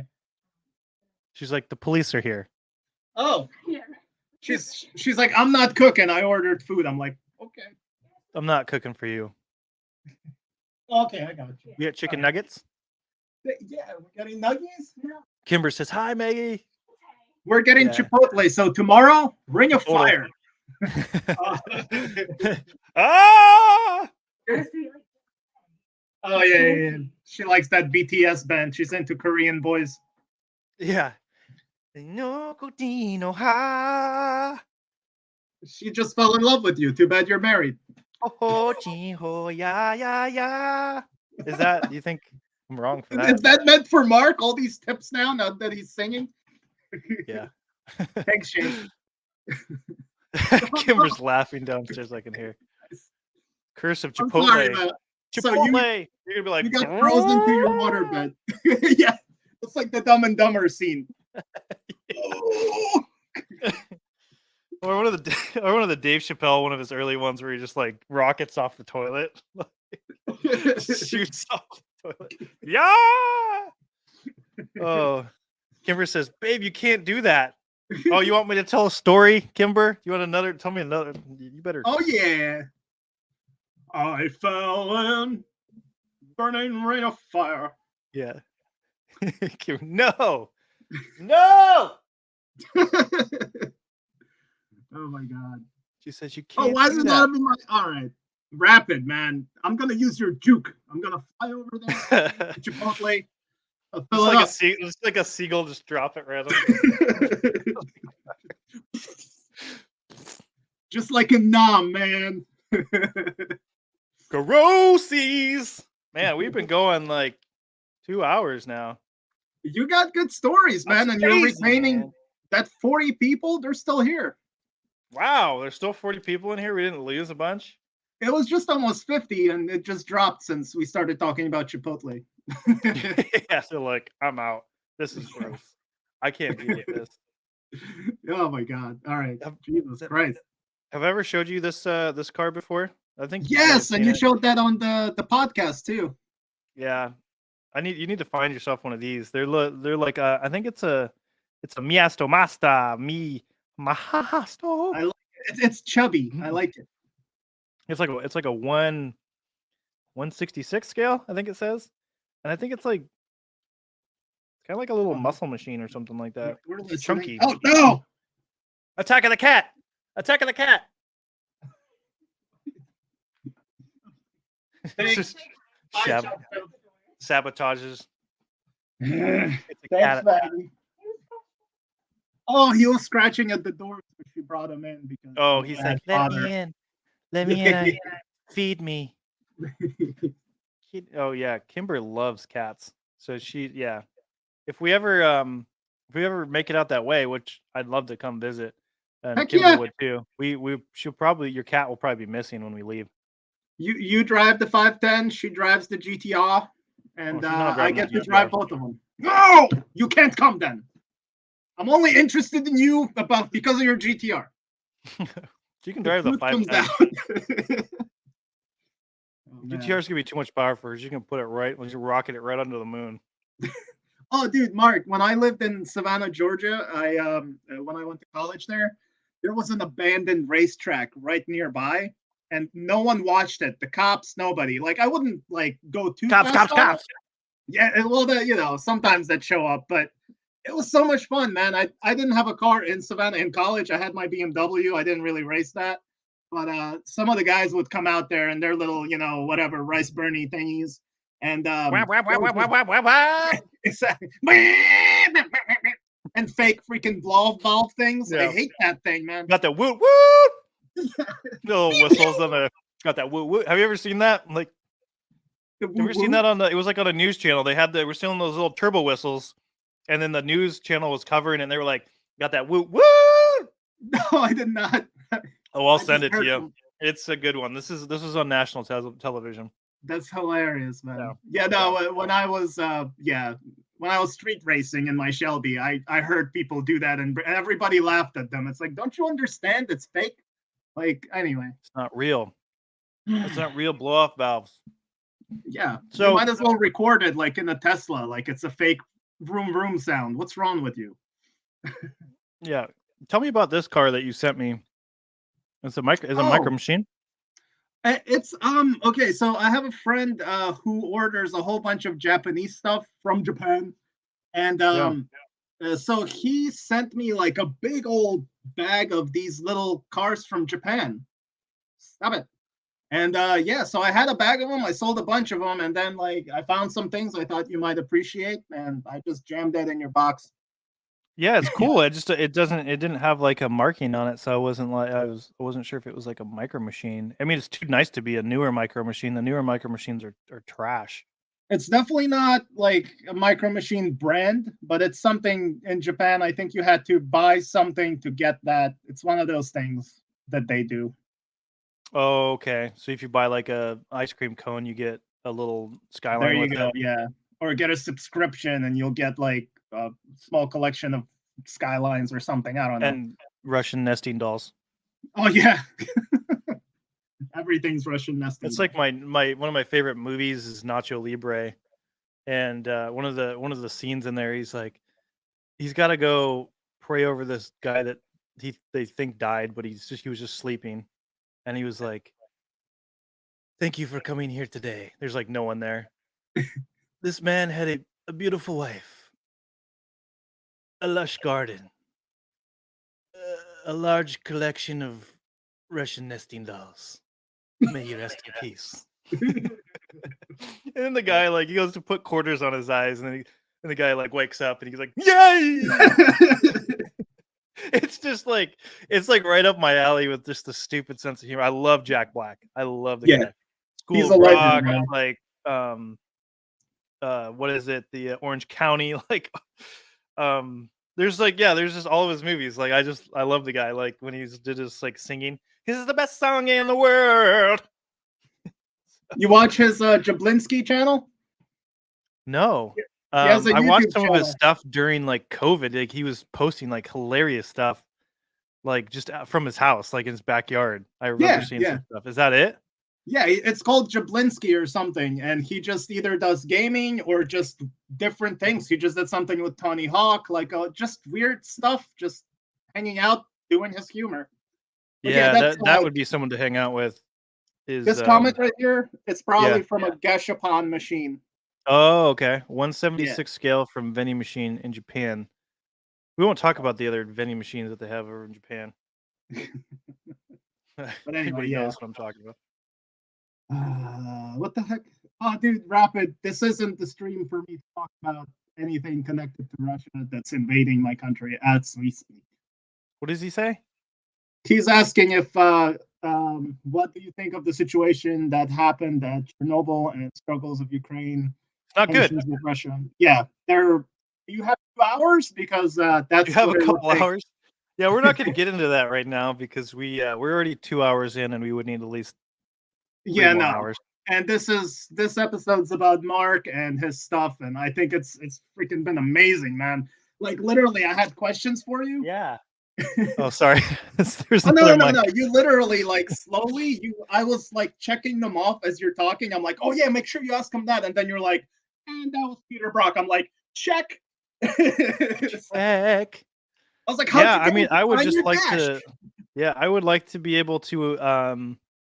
Because Peter Brock has really inspired me to step up my game on a lot of things. Like with what he's done, it's just like, let me do a podcast. Let me do this. Like, let me do things that other people aren't doing, and just have fun with it and don't expect anything out of it. I mean, of course, it'd be nice. Like same with our Diecast Media Network, our Diecast, breakdown. It'll be cool if it blows up and gets really big, but if it doesn't, who cares? We're still having a lot of fun with it. If it doesn't blow up, because that's not the goal, but of course it'd be nice to have it become a big thing, and get spread more, because it's, it takes a while to start stuff sometimes. Oh, of course. But you just want to get some really cool people on there, some Mark, influential people. Like you said in the beginning of this episode, like it's up to the fans. It's up to all you guys watching stuff like this to spread this. Every time they put up a podcast, like I'm over there sending people individually, like, go watch this right now. Comment. Yeah. Like share with your friends. We really appreciate that, because that's what it takes to get things going. We're not doing this for ourselves. Yeah. We're not. It's something that we're doing for people. Yeah, we're not making money. I hope you guys understand we're not making money on this. We are taking, a good chunk of, especially Chuck. Chuck is editing all this stuff, and he's spending hours and hours and hours going through all this stuff, shortening it, all that stuff. Like the amount of effort that he's putting into it. And then, the times that I have to, I maybe have to leave work early or cancel something else so that I can shoot a video with we can talk to a guy over in the Netherlands, or wherever, Jakarta. So it's something that we're doing for you guys, the listeners. A labor of love. Yeah. So I mean, if you guys enjoy it, if you guys enjoy what we're doing for you, I just encourage people to share it just with everybody that likes everyone that that likes Diecast. Yeah. Share it with them all. And if they defriend you, then I'll get you more friends. I'll be your friend. There you go. Yeah, they're like, stop sending me this. Send it to like Conan O'Brien and Jay Leno. Careful promising friendship, man, because you'll get some creepers. Oh yeah, I know. I've been there, done that. Yeah. Oh my God.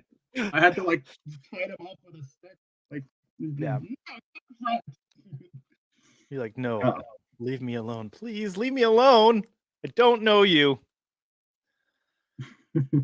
Yeah. So yeah, it's we're really enjoying doing it. It's tricky to get getting us all together sometimes. 3 people all have busy schedules. I think Jay filled in for me like for the we did a Rapid Nismo one. Rapid Nismo should be very happy that he's got his own interview. Oh man, when's that coming out? I think it's coming up. I think it's the next one out, as far as I can remember. Okay, so, and then Jakarta after that? Yeah, I think it's that, and then Jakarta, and then I think that's all we've got right now. We're trying to line up. We're doing another one with a collector that has an entire shop in his garage of diecast. He's in Europe, I believe.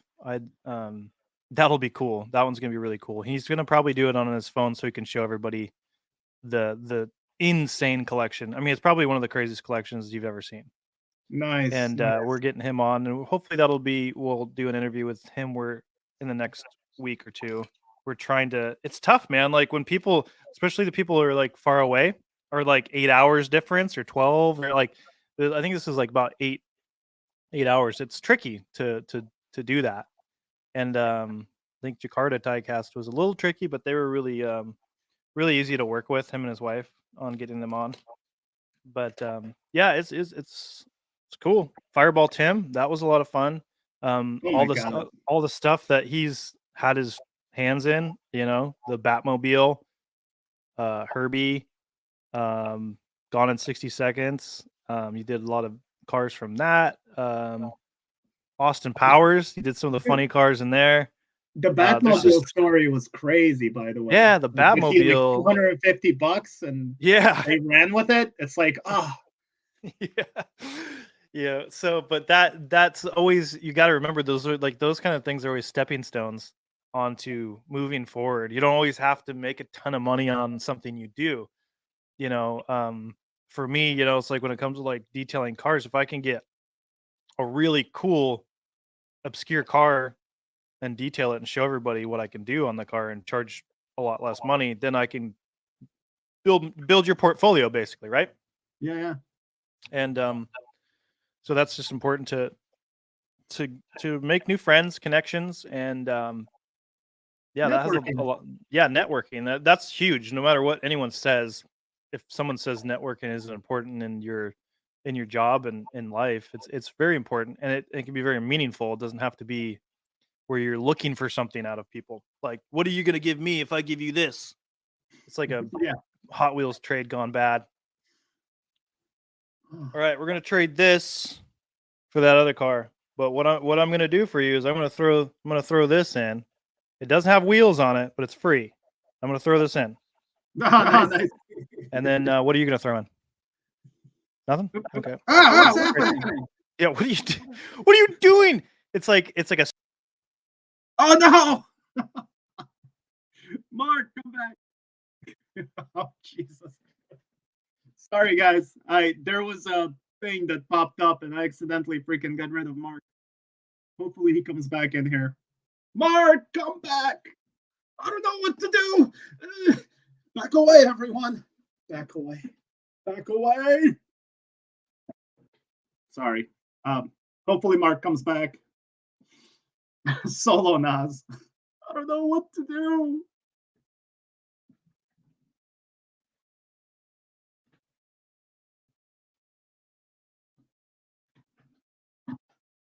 All right, still alone. Mark, come back. Hold on. Gamber. Tell Mark to come back. We're probably not gonna go for too much longer, but crack the 2-pack. Yeah, he'll be back.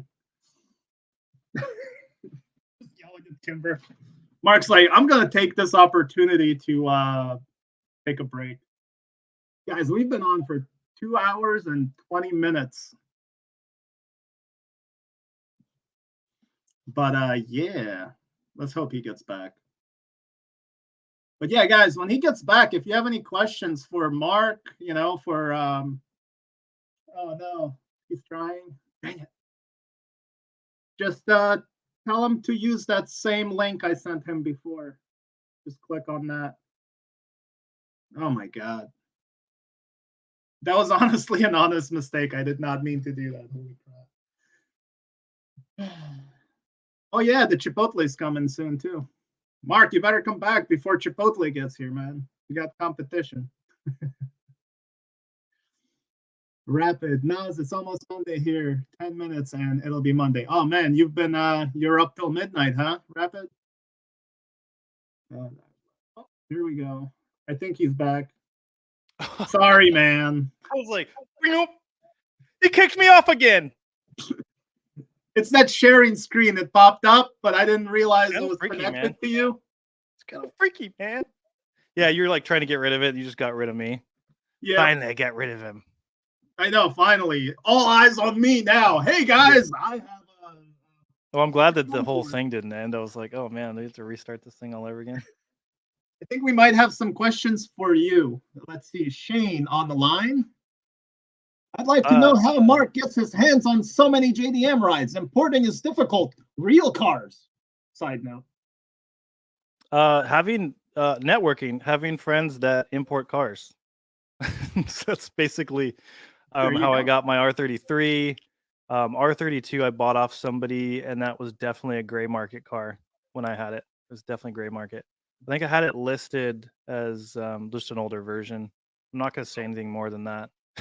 it's like that's like all the I have federal to say government's about like, it. what?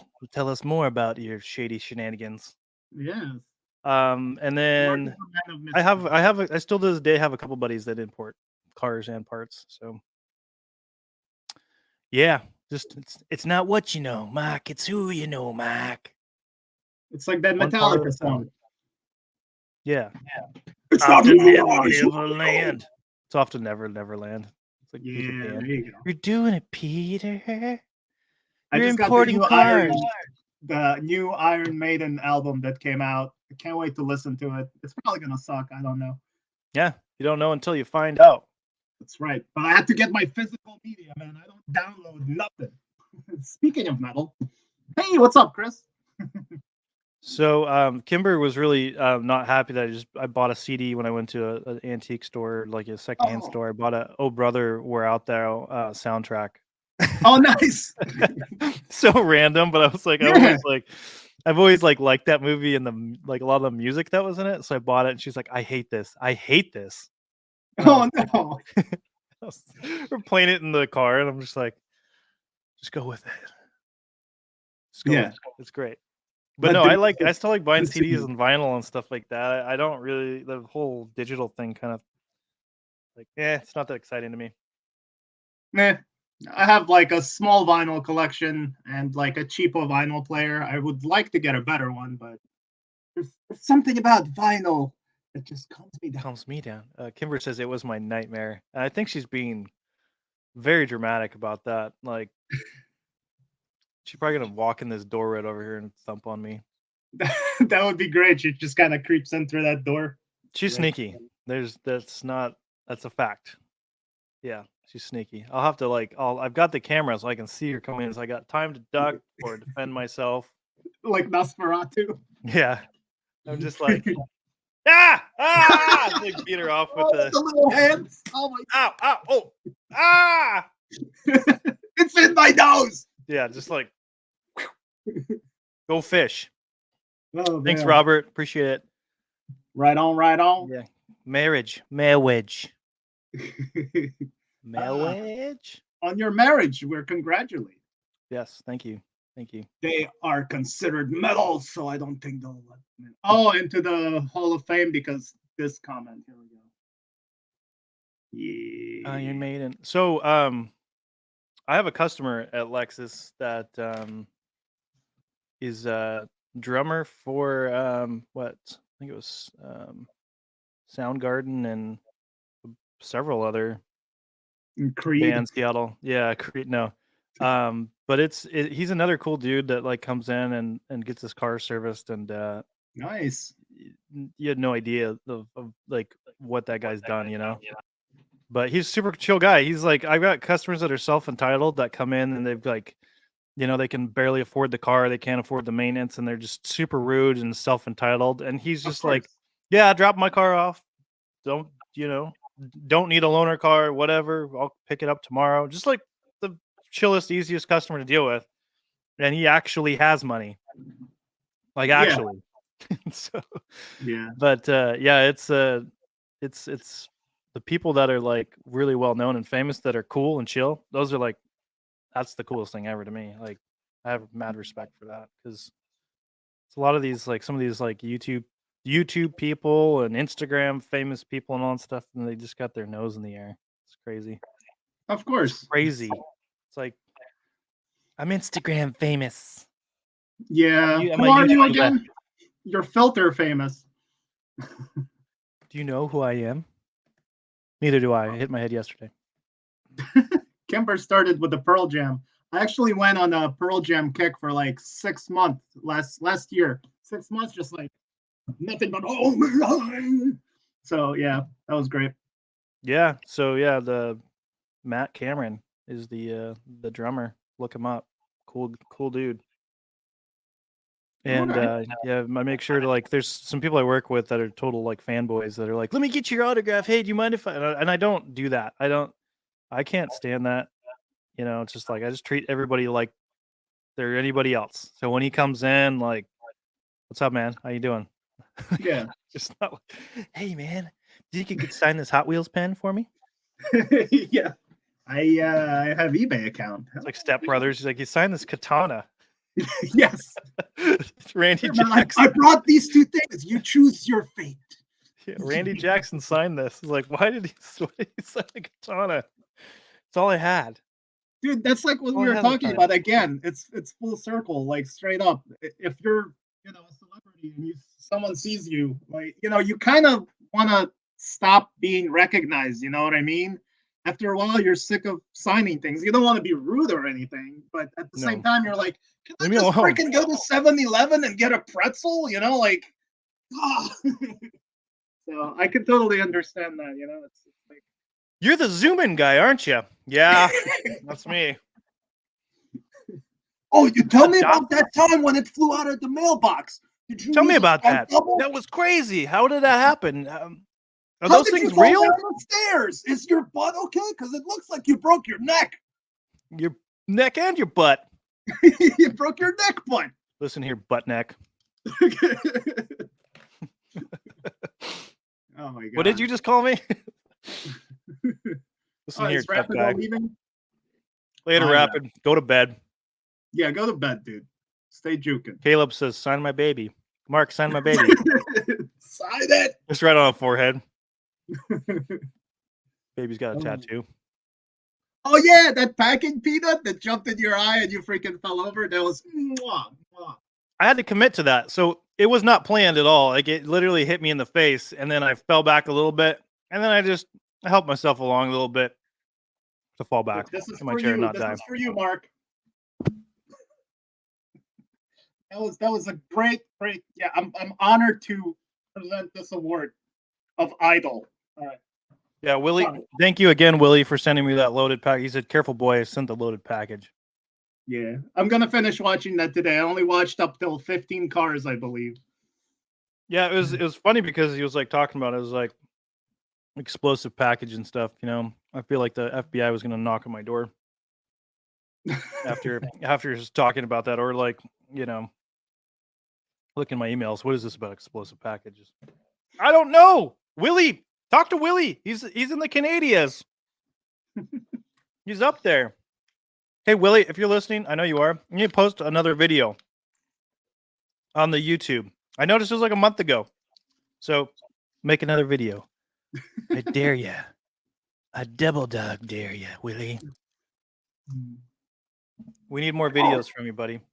Dude, my one more question, I guess, before you can choose to leave and I can eat Chipotle. Yeah, no, I'll let you go so you can eat your food. No, I'd rather be here. It's fine. But yeah, it's I'm 2.5 good. hours. I'm sure you have a life too, and a wife. Yeah, Kimber's she feels involved. She's downstairs. I can hear her laughing and stuff, and that's fine. She's awesome, dude. She's fine. I think she's cleaning actually. So yeah, she was all excited to clean while I'm on this. So she likes cleaning. She's weird. She loves cleaning. Yeah, that's strange. She should teach Maggie a thing or two, I think. You're in trouble, mister. I don't think she's watching. I hope not. Yeah, I hope she doesn't rewatch this. She just kicks the door in, throws the cat at me like. She's just like, just point her finger, stabs you in the ear. So yeah, I think she's cleaning. You good down there, babe? You good? Shots fired. Yeah, I was literally power drilling the bathroom downstairs. She's having a ball. She's like, with our detailing, she loves doing the interiors and she loves cleaning the interiors and making cars clean. I do the exteriors, she does the interior. I'll help with the interior too because I used to do those by myself. But did she help you with that Subi, the last one with the bird poop all over it? No, that was before That was before I knew Kimber. Oh, that's At some old all. video? Yeah. Yeah. Oh. You gotta remember, like, we dated for about 5 months before I asked her to marry me. Oh, And wow. yeah, and it's been under a year since we've known each other. But Yeah. people always tell you, like, I'm 37 now. It's like people always tell you, like, you'll just know, and you go, whatever. But when you meet that person that's your best friend, like, we're best friends. I mean, look at her. She's commenting. She's involved in everything that I do. Like, whether it's YouTube or detailing or whatever, she's by my side with everything. So I just knew that I loved her to death, and I want to spend the rest of my life with her. It was easy enough. So to just be like, hey, this is the one. This is happening. This is my weirdo. I found my weirdo. We are two wild and crazy kids. Yes. I know how you guys feel, man. Yeah. So no, she didn't help me with that one. That car sucked. Man, that car sucked. I gave that that guy that I detailed his car. He's got a bunch of cars. I think he's got 8 cars. I think somewhere around there. He's got here's another funny story. If you got time for funny stories, Go for it. So this guy, I call him. He's got a couple, like, goes by a couple different names. Like Brian is what he told me originally, and I consider him, a friend. Like, I detail his cars, but he's a cool guy. He's a cool car guy. And then his when I would pay him or whatever, it said Roberto. So Kimber and I call him Briberto. Brian? Just Roberto here. He's a and so we call him Briberto, Kimber and I think she came up with that, Briberto. And so this is how I started detailing his cars. And like this is the kind of good stuff that it would be good for like content on like a detail podcast, like I've been contemplating doing. Or just a car, just a real car in general one, just telling stories and stuff like that. So I ran into him at a gas station in my GTR. I was filling up with E85 because it's ethanol powered. And he was like, "Oh, cool, yeah, cool car, man." He came over, chatting. I got this Subaru, and we got chatting. I was talking about, he's like, "Oh, it looks good." I was like, "I detail it myself. I detail cars." And he goes, "Oh, cool. Like, I have a guy that does it, but I'd like to like see if you're better, or like let's like, can you detail this for me?" And I was like, "Sure, let's do it." So he gave me, I think, what the first car that he gave me was his I think his Nissan Armada, just a big black Nissan Armada. And that thing sucks. It's huge and it's black and it's got swirl marks everywhere, and it's just a really big car to detail. Mm-hmm. So he gave me that. He's like beyond happy. He had to have a conversation with his buddy that detailed his cars that they were going separate ways. So he had like lunch with them and told him like, "Hey man, yeah, I got another guy that does a much better job." Yeah. Wow. And so he so he started bringing the cars to me, and he that was then I did his like his blue bug eye WRX, and it's been repainted, really beautiful blue color. And then he was telling me about this 2.5 RS that he had in a barn. It'd been there for a couple years, and I'm like, gosh, when I saw that, he had dropped it off for me while I was at work or something, and I came home and I saw that car and I was like, oh my gosh, wow, like this thing is destroyed. Yeah. I mean, it was just like there's bird crap all over that car from different angles. I'm like, how did you crap on the muffler? Like, so it was everywhere, and it was like etched. It was etched in most places. There was cat scratches all over the hood on the roof. It was just really bad. The interior wasn't that bad at all. I didn't have to really do that much in the interior because it was like closed off for so long. Got lucky, yeah. But yeah, I mean, once I got that thing washed, it was just like, this is brutal. And the paint's really crappy on Subarus. I'm gonna be real with you guys. It's like, and any detailer knows that does paint correction. It's like they're really in the muffler. They're really thin, crappy paint on most Subarus. The newer ones might be better, but the older ones really terrible. Same with Honda, terrible paint. just really cheap. I mean, they did not spend much money in like coating it correctly and doing like thick paint It's job, like not like a old Lexus. Dodges. They use the water-based primer, which is like, what are you? Yeah. What's wrong with Yeah, you? Dodge. I mean, there's a bunch. Mitsubishi, Nissan. I mean, there's a lot of car companies that didn't do it right with paint jobs. And Okay. so yeah, I just started. I mean, I started doing panel by panel on that car. It was a 4-stage polish on a lot of areas. Mark, do you want a Datsun mini poster like I sent to? Yeah, yeah, I couldn't give it to him because you wrote on it, man. yeah, yeah. I think which car did that have on there? It had the The was it the Kroger like exclusive wagon or what? Oh, okay. I have that one. Yep.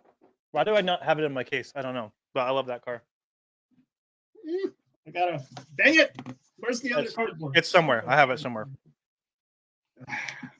So, anyways, so yeah, I started hitting that thing panel by panel, and I had to wet sand the scratches out of it, and then it was like a 3-4. It was like a 4-stage polish. I hated that car so much when I was done with it. I hated it, but man, did it look! It looked brand new after I was done with it. Yeah. Like it was like he was like. I mean, I hope he knows how much of a crazy deal. I charged him $800 for that. I'll bet. That's How long nothing. did it take you to do that, by the way? Over 20 hours. Wow. So like probably 2 or 3 days? Couple weeks. He Oh, had no wow, okay. he had no rush on the car, and I just had it in my garage. Okay, So okay. it was over a couple weeks. I had to walk away from that car a couple times. Yeah. So brutal. Like I think that was the one. There was another car, the RX-7 that I did.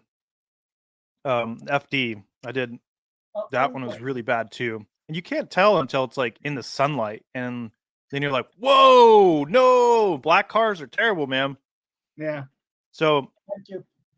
yeah, it's like just when you think you got it right, it was like you'd find more swirls and more scratches and more marks and stuff. So eventually I got it dialed in, but just to give you an example of like cost wise from like, so I got a quote for my GTR back when Nissan dealership scratched my whole car, swirled my whole car up. They washed it, didn't give them permission. Oh my God. A whole ordeal. I'm my insurance company. I turned it into my insurance company. They're like legally going after them to get their money back, which is fine because they were being such, you know what's about like just paying for me to get a polish on my car because like they tried to they had their detailer try to fix it. It looked worse after he was done. So I was like, okay, we're done here. But they wouldn't pay for it to get fixed from a detail shop. But they quoted me like $1,100 at the detail shop for a 3-stage polish. So I mean that's just like $1,100 just for half the time that I spent on that Subaru. But I was really happy that how it turned out and how happy he was. I'd never charged that low again for something that crazy, but yeah. Well, that's how you learn. Yeah. I've done so many things for way too low before, and I learned from that. And people like to, like you said, people like to take advantage of kindness, man, or whatever. Here goes Mark, another car story. Hey!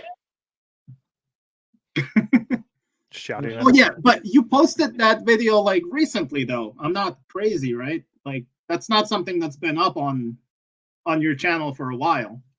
The Subaru. Yeah, it's been up there. It's been up there a while on my detail Really? channel. Yeah. I guess YouTube just decided to recommend that particular video to me a few days ago. That's why I brought it up. Yeah, I'll have to like quickly look and see change accounts here real quick. Got a whopping 65 subscribers on that channel. Hey, I'm one of them. Killing it. Yeah, that's all that matters. Yeah. Yeah, looks like I don't know. Alex Graff just commented on it a couple days back. The video itself, let me see how old it is. I don't know if I even know where to look. It's a short video. I think it was a TikTok video. But yeah, it's pretty old. All right. Well, whatever. I'm glad I saw it. Yeah, it's I gotta get that. I gotta focus on that channel soon. Building a business, because that's we just we've got an LLC now. It's our Yeah. business. We're gonna do it on the side to begin with, but we gotta start posting videos and pictures and all that fun stuff. Kimber's good at that. She just did a reel for me on Instagram. I'm like, "What's the reel? Is it really cool? What is that?" She's like, yeah, Mark, it's really cool. She's like, "Anyways, I want a divorce." Oh no. So yeah, but I can't say too much because she's listening right now. So I can't say too much because they'll never find me again. See that guy up there? I know how you feel. Yeah, see that see that guy Yeah. up there? Is that He Phil? disrespected Kimber, and she Yeah. Maniacal laugh. Maniacal laugh. Oh, it's getting hot in here. I gotta strip real quick. Oh, nice. Private dancer, dancing for money. Look, I have hair. I have the opposite. No hair. Look, Mom, no hair. Except my hair's here. Ah, It's taking my chest hair. don't look at that. No. Hey-oh. Hey-oh. Strip. Kill. Strip. Like, this has gotten really weird real quick. That's another way you can make money. I like it.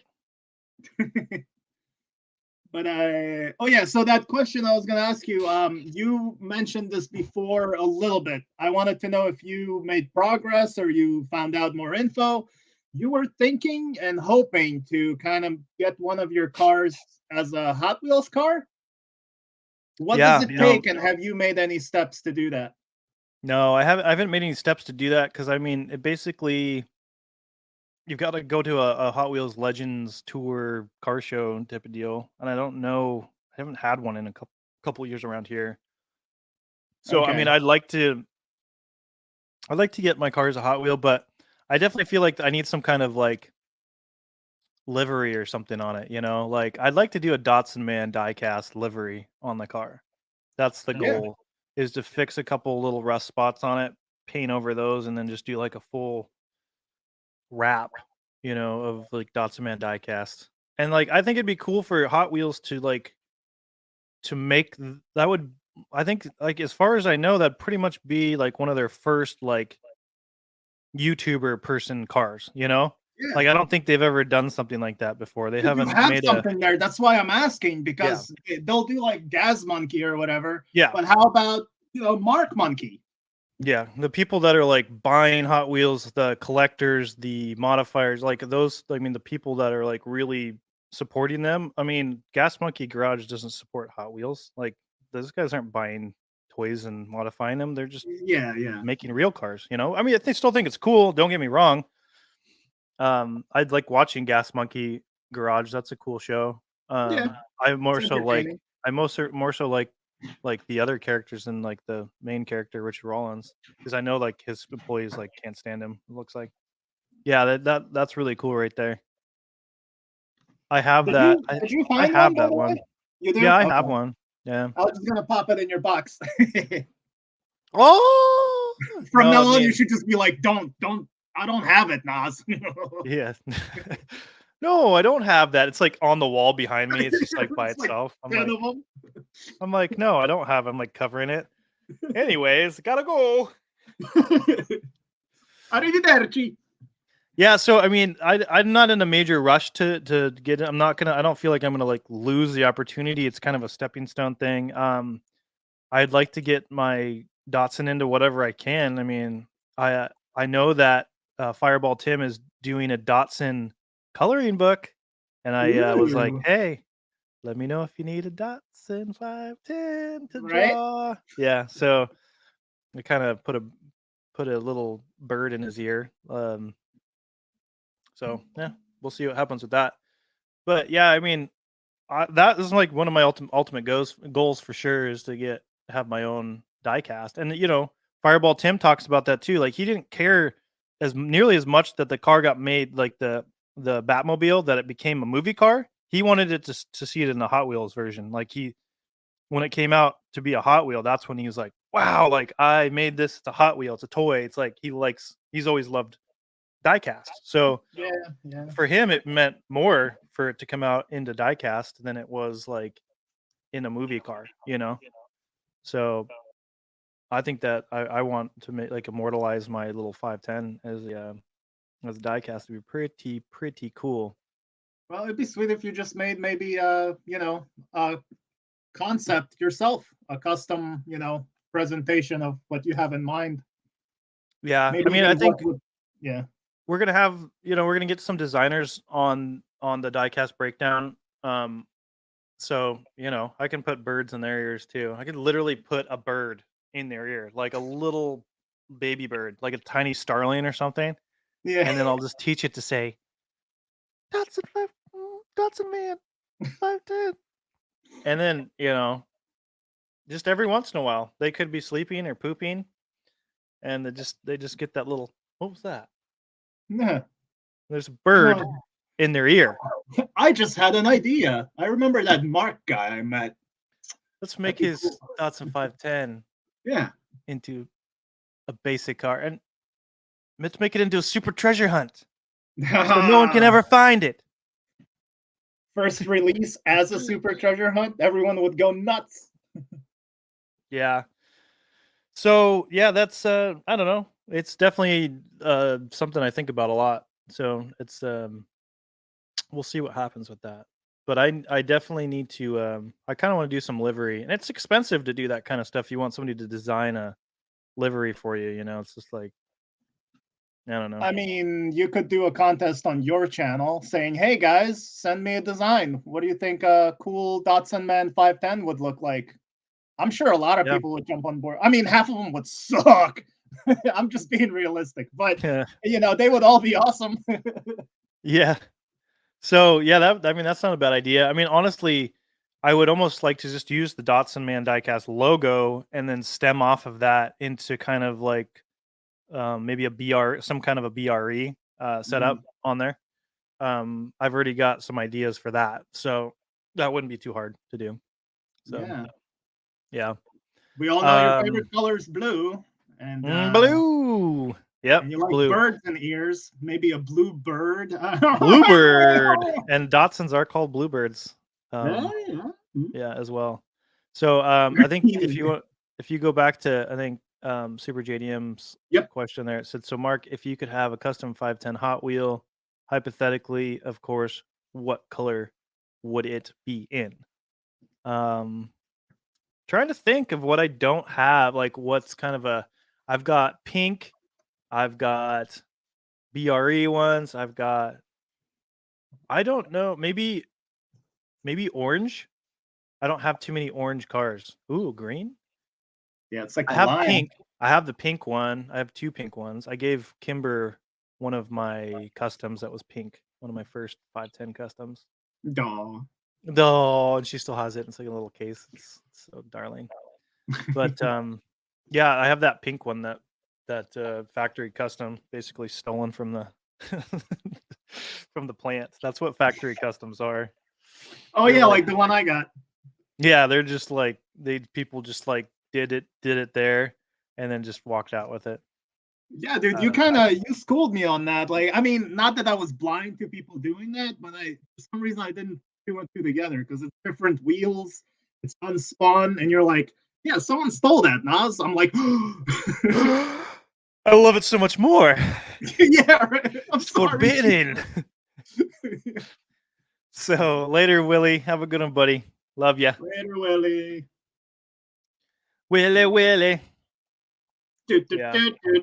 He says, good to know. Good to know. Twisting mustache. He's like Monterey Jack. Like from, what is it, DuckTales? From DuckTales when he like smells the cheese and he's like...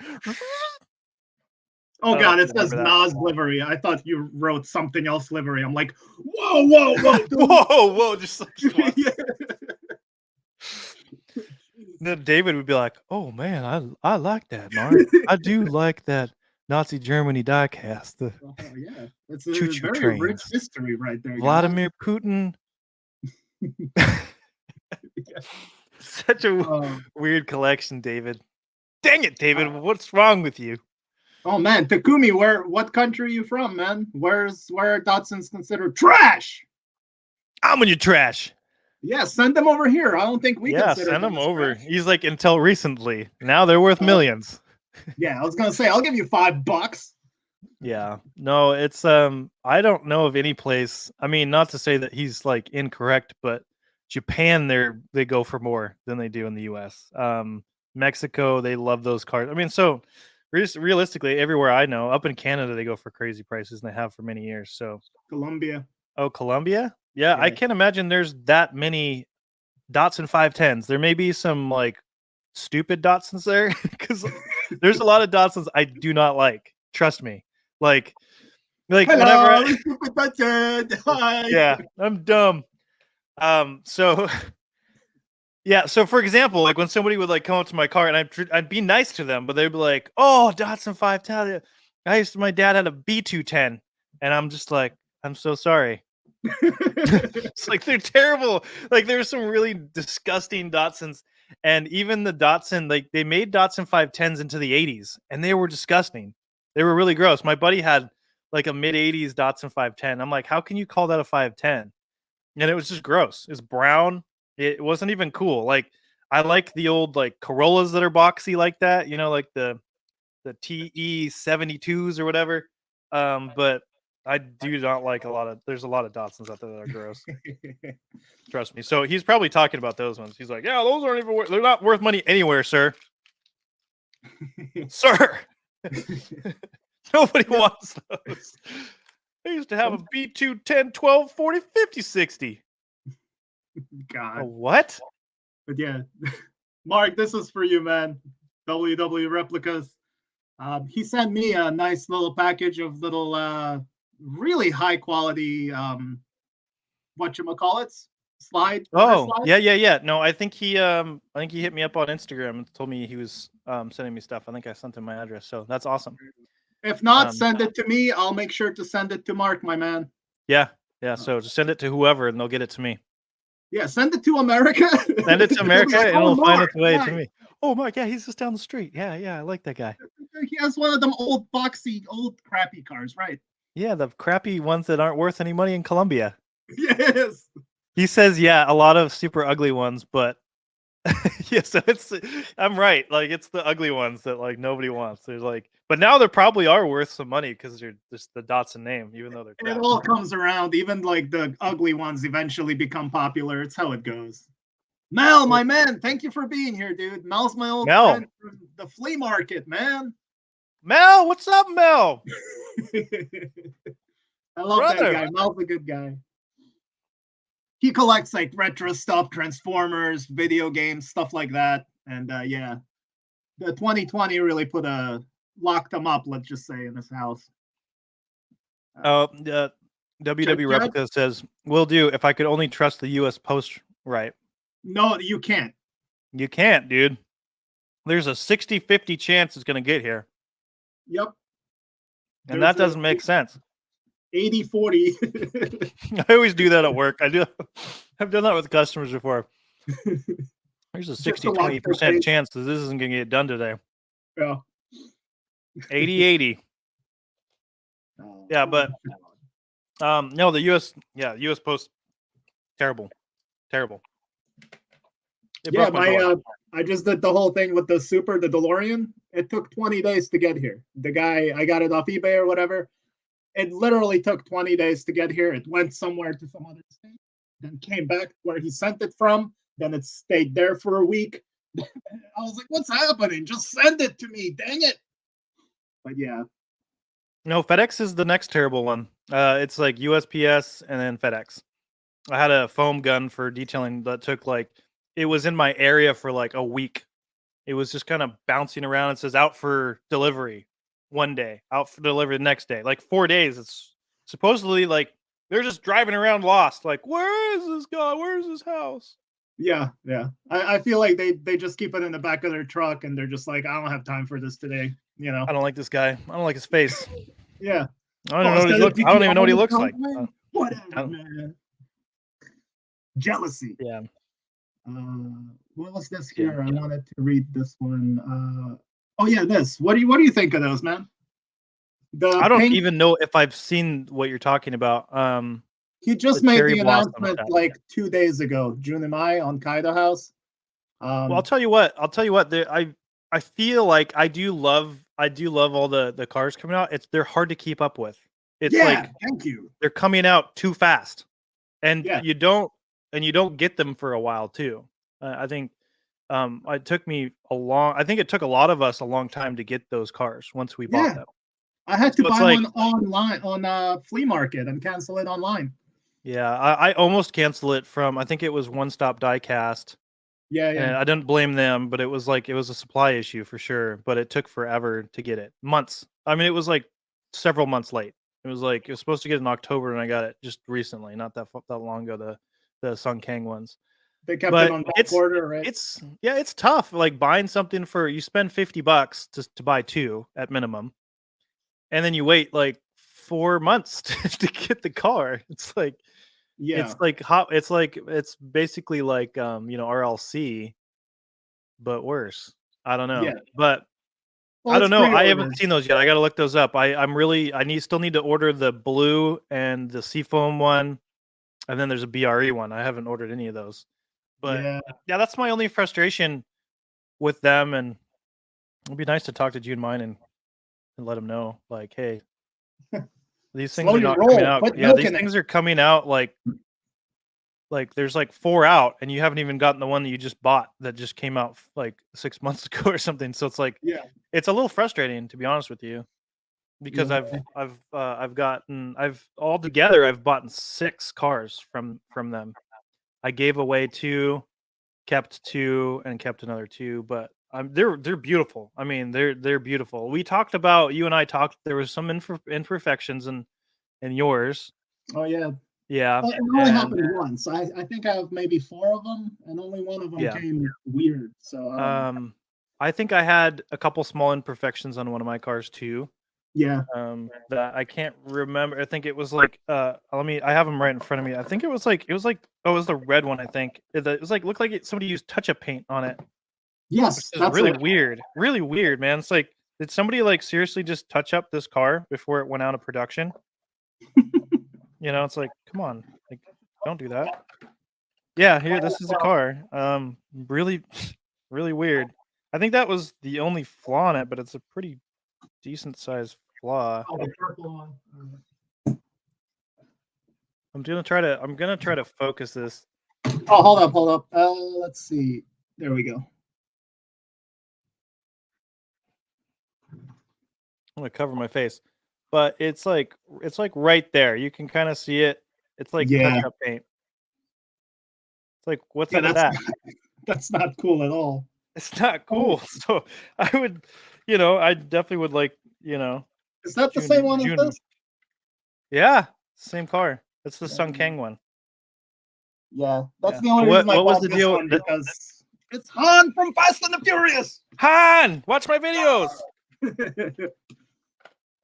Yeah, so whatever. I understand. It's not like I'm all like super upset about it, but if they want any constructive feedback from the customers, then I would say don't do that. Don't send me cars that have touch-up paint on them. I mean, know yeah, that wasn't. It was we're both factory. It was obviously sealed. fans. It wasn't like somebody else did it. It's sealed in a box wrapped in. Yeah, this was mine. There's that weird freaking chip on the meatball. Zero. Yeah. Yeah, and then Kinda I don't know weird. if you can even tell the swirl marks on the roof there. Yeah, I remember. Yeah, I remember you posting the video, and I could see it in the video. I can't see it as well, but They don't really come off, man. Like, it's like they used acetone to clean it, and it kind of etched itself into the paint. Yeah, it probably won't come off because it's so thin. Like, what are you gonna do? Put rubbing compound on it and just like buff it all the way off? Yeah, I don't think so. You shouldn't be doing that to a brand new thing you just freaking purchased. Like, come on. No, you shouldn't have to hire a detailer like me to like, hey, how much do you think it would cost to buff the roof of my diecast car? 20 hours. 20 hours minimum. It's got bird poop on it. 30. it's literally bird poop. Oh god. Yeah. So I don't know. Hopefully they can tighten their little quality control up a little bit. I mean, You should be able to buy 4 of them without having one car have something wrong with it. You should be able to buy 30. Maybe one of them has. I don't know. I don't know. Mineral spirit. Yeah, I don't know. Mineral Sprit. Spritz. Mineral Sprite. Spritz. Is that what he's telling you to do to take the swirl marks off? I think so.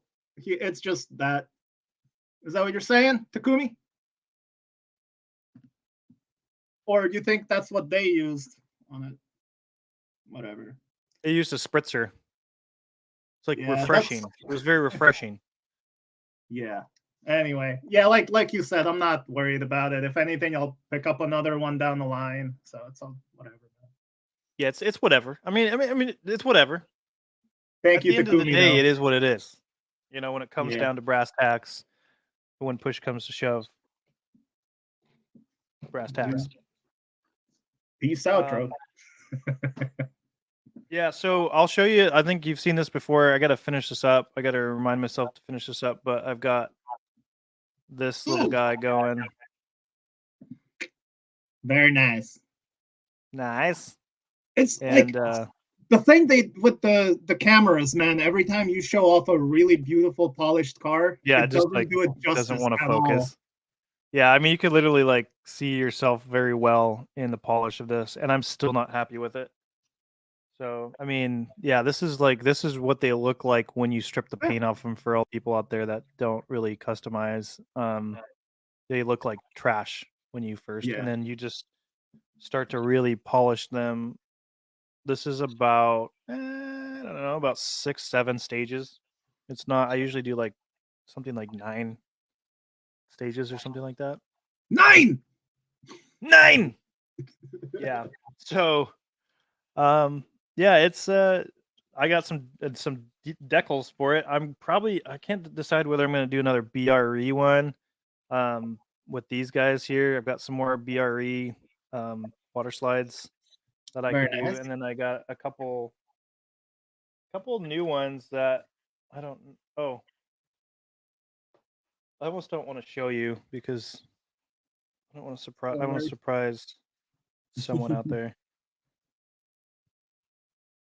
That one's super cool. Man, that is really cool, actually. Yeah, it goes on the like the roof and the hood, and then Yeah. sides Beautiful, as well. Beautiful, man.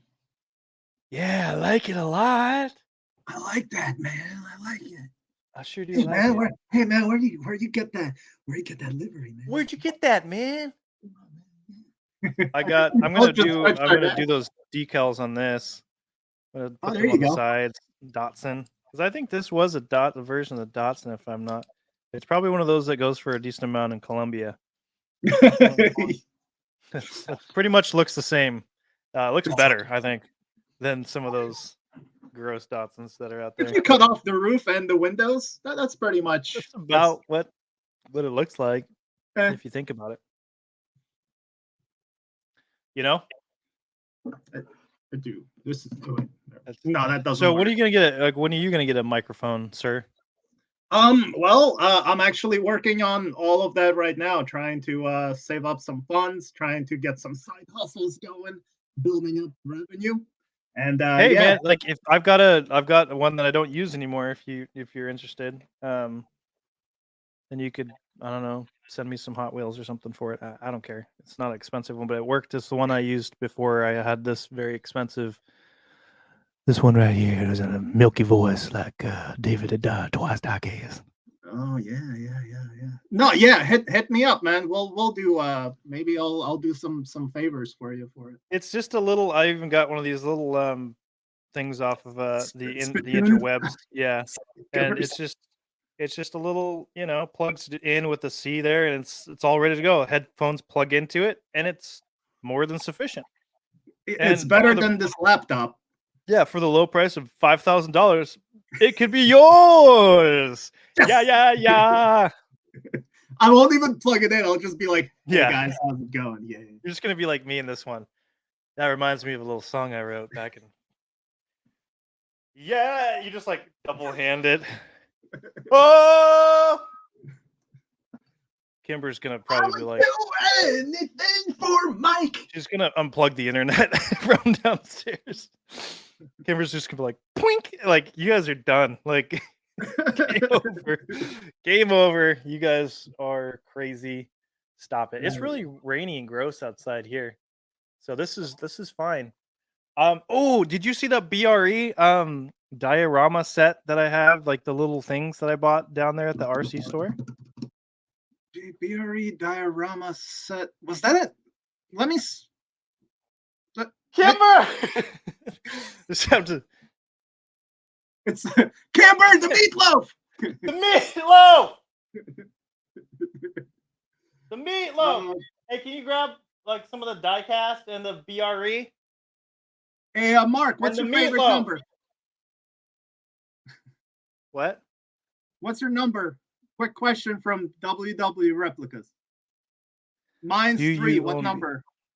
Oh, if I had a BRE, I would pick my own number. I'd be like, my favorite number is number 7. So there you go.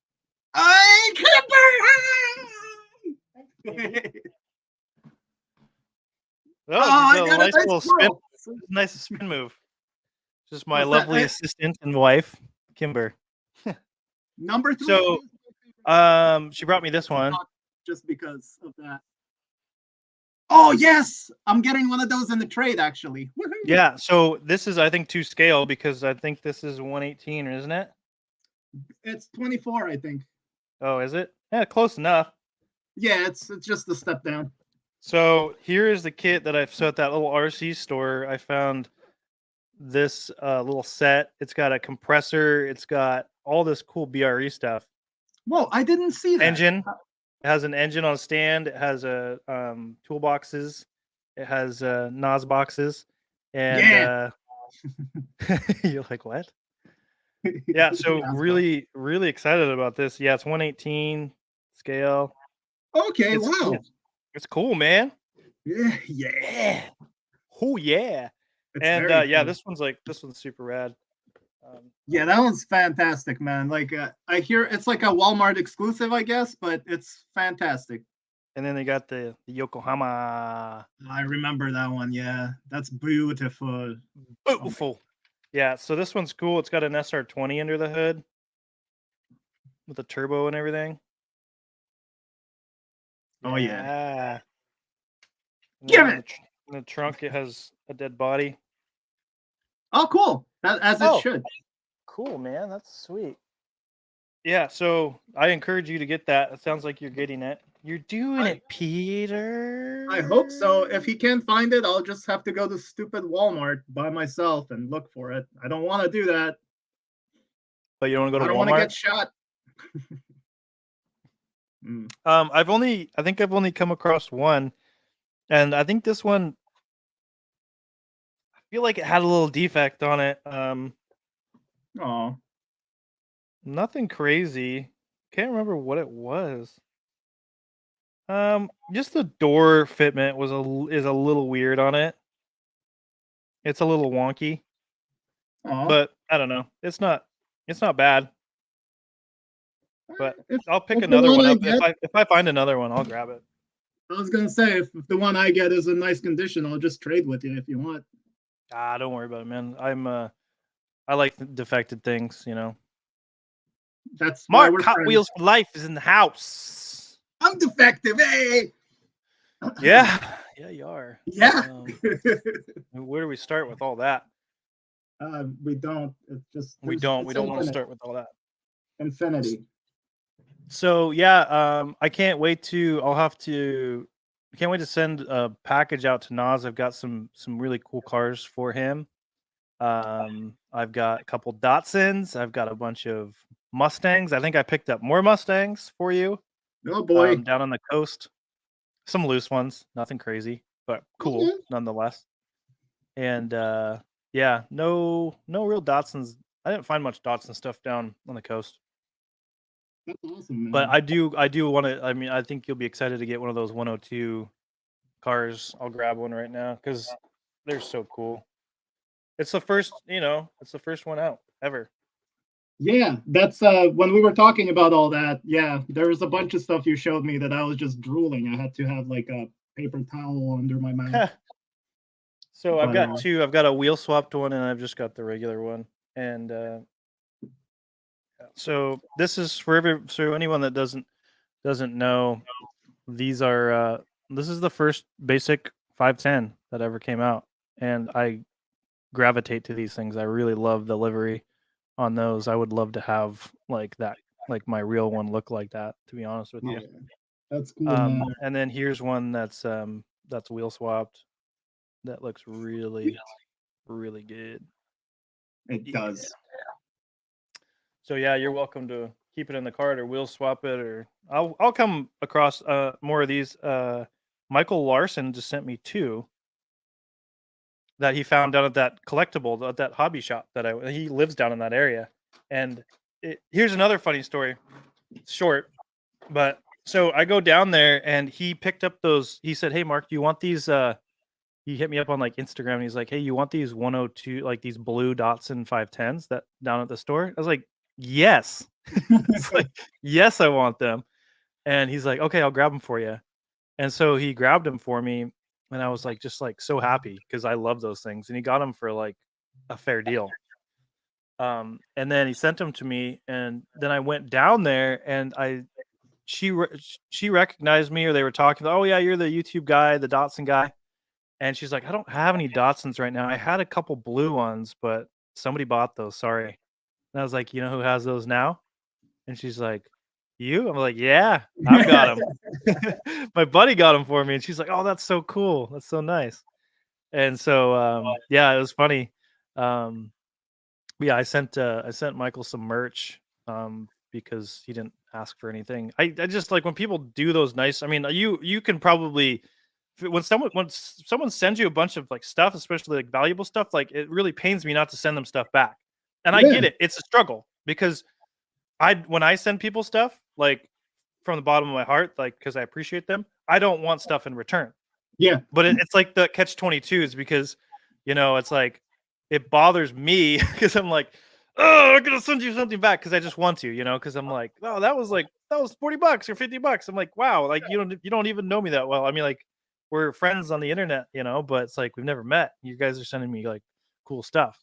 yeah, yeah, So, but I'm getting over that. It's like a process of just kind of like accepting that it's a gift, and that somebody yeah, truly wants to give it to you and they're not doing it to get anything in return. If they are, that's a different story. I'm like, just like, hey, if you're sending me this for stuff in return, then just don't send it at all yeah. because it's like a gift is a gift, you know. So, oh, Later, Shane. Later, Shane, King and Nut. looking Nut. Let's see here. But yeah, we're definitely on the same page about all that with the giving and receiving, and it's a sticky situation. It is, and then we got the whole trade thing, and um, I don't want to do trades anymore. And you've talked about that. It's just Oh yeah, it's too complicated, and I know there's a lot of people out there like like I mean Brandon at Liver Diecast. He's like, man, I've never had a single problem, and I'm like, well, that's awesome that you've never yeah, had a problem, but I think a lot of people have. I think a lot of people struggle with that because there's a lot of there's a lot of greedy people out there, and yeah, I'm not gonna name anybody, but it's just like I don't know. Somebody's always gonna feel like they got. I feel like in a lot of cases, someone's always gonna feel like they got the short end of the stick. yeah, You know, and then you throw in extra stuff for them, and then they feel bad that you did extra stuff. I don't know. It's just kind of one of those things. Just like send if you guys like if you want something and like somebody wants it, just send it to them. And if they want to send something back that they think you like, maybe 2 weeks or a year down the road, they can send it to you. But I don't like the whole negotiation because it's like super treasure hunts too. Like because you go for value, it's like this is worth 50, this one's worth 100. They're yeah, both dollar cars, dude. Like yeah, they're both $1 and you paid $1 for it. yeah, Trade like yeah, this.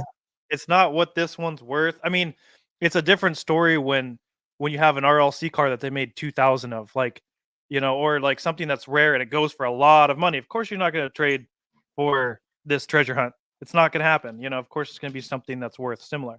But Yeah, for a yeah. lot of the people out there that have those like super treasure hunts, it's just like just trade for another super treasure hunt. Don't worry about what it's worth. Oh yeah.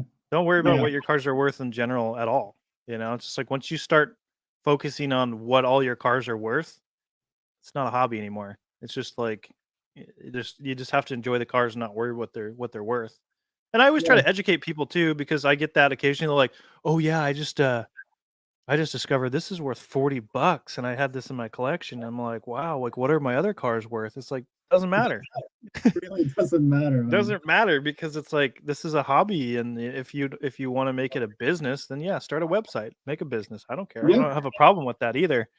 But if you want to be the people that are that have like inside jobs basically, and they get to the cases first and they rip everything out of it and then they sell it for a bunch of money, that's just not cool. I mean, I'm not gonna like say I hate anybody that does that or they're scum.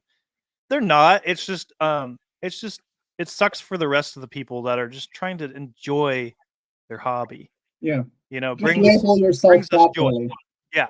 It brings us joy, and then there's people that it's greed, and greed is no good. No, Greed is man. not gonna get you anywhere in life, So, when it comes down to it, if anybody has, like, a rebuttal, they're like, "Well, yeah, my brother works there, and he just grabs all the super treasure hunts out there, and we keep them. We're not reselling them." It's like, well, that's not right. You have, like I mean, just because you're doing it doesn't make it right. I mean, if your store manager or the owner knew that you were doing that, they wouldn't be happy. They just don't tell anybody. Yeah. Actually, along those lines, when I did toy collecting back in the day, Mhm. um, years ago, and I would do toy hunts and stuff, and I collected for nostalgia reasons, of course. And a lot of that stuff didn't have too much value back then. It does now, like Masters of Universe and stuff. It's like hundreds of dollars for some of these things, and I'm like, oh, I used to have all of that. I bought it for $1. Could have been rich, but Yeah.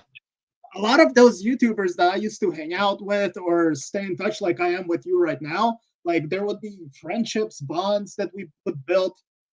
And after a while, I noticed that their channels kind of went from I'm just a collector fan for nostalgia. I love this stuff. I love the community. And then like years would pass, and now they have channels where they're just reselling.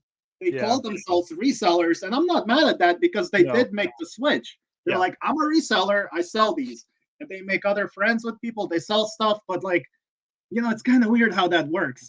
For a while, you're like, oh, they seem genuine with this. And then a couple of years go by and they're like the top reseller who's making a living off of it, and you're like, okay. Yeah, it's one of those tough things. It's like when it comes down to it with a lot of people that do that, where's your heart at? Where are you? Yeah. Like, why are you doing this? Like, are you literally doing it to survive and pay the bills? Or are you doing it just because you want to be greedy and you want to get to the cars first and it becomes an obsession? I think with a lot of addiction, obsession. I think Oh, with a yeah. lot of people when it comes down to hobbies, and I think you can agree with me on that. It's like I think you and I are on the exact same page. These are toy cars. This is stuff. You Yeah. can't take it with you. It's Yeah. like it's cool to have like the community's awesome. Don't fight people over a $1 super treasure hunt. Don't ruin friendships over that kind of stuff. Like, Yeah. just let it go and just be generous and give. And it's just stuff. Like even my car, like my Skyline that got totaled, I Yeah. walked away okay. I wasn't hurt badly. Double whiplash, whatever. I still kind of have issues, but I'm Of okay. course. And my car's gone. It's a car. It's a car. I don't care if it's a Bugatti. It's like it's a thing. You can't take it with you, and it's not a person. It's not relationships. So it's like I think once you have Technically to be saved able your to life separate. too. Yeah, yeah. So it saved my life, or I meant to stay on the earth, and Yeah. but when it comes, you have to separate yourself from the stuff that you own. You have Oh, to. yeah. Like if I like so if Kimber whatever needed money or for something and I had to sell my collection, I would do it right now or just do whatever. I'd get rid of it all and without hesitation because there's people in my life and my family and friends mean so much more than stuff. Anything. Oh, The yeah. GTR, I'd sell it. Datsun, I'd sell it if I had to. Oh yeah. It suck, but I do it. It's a thing.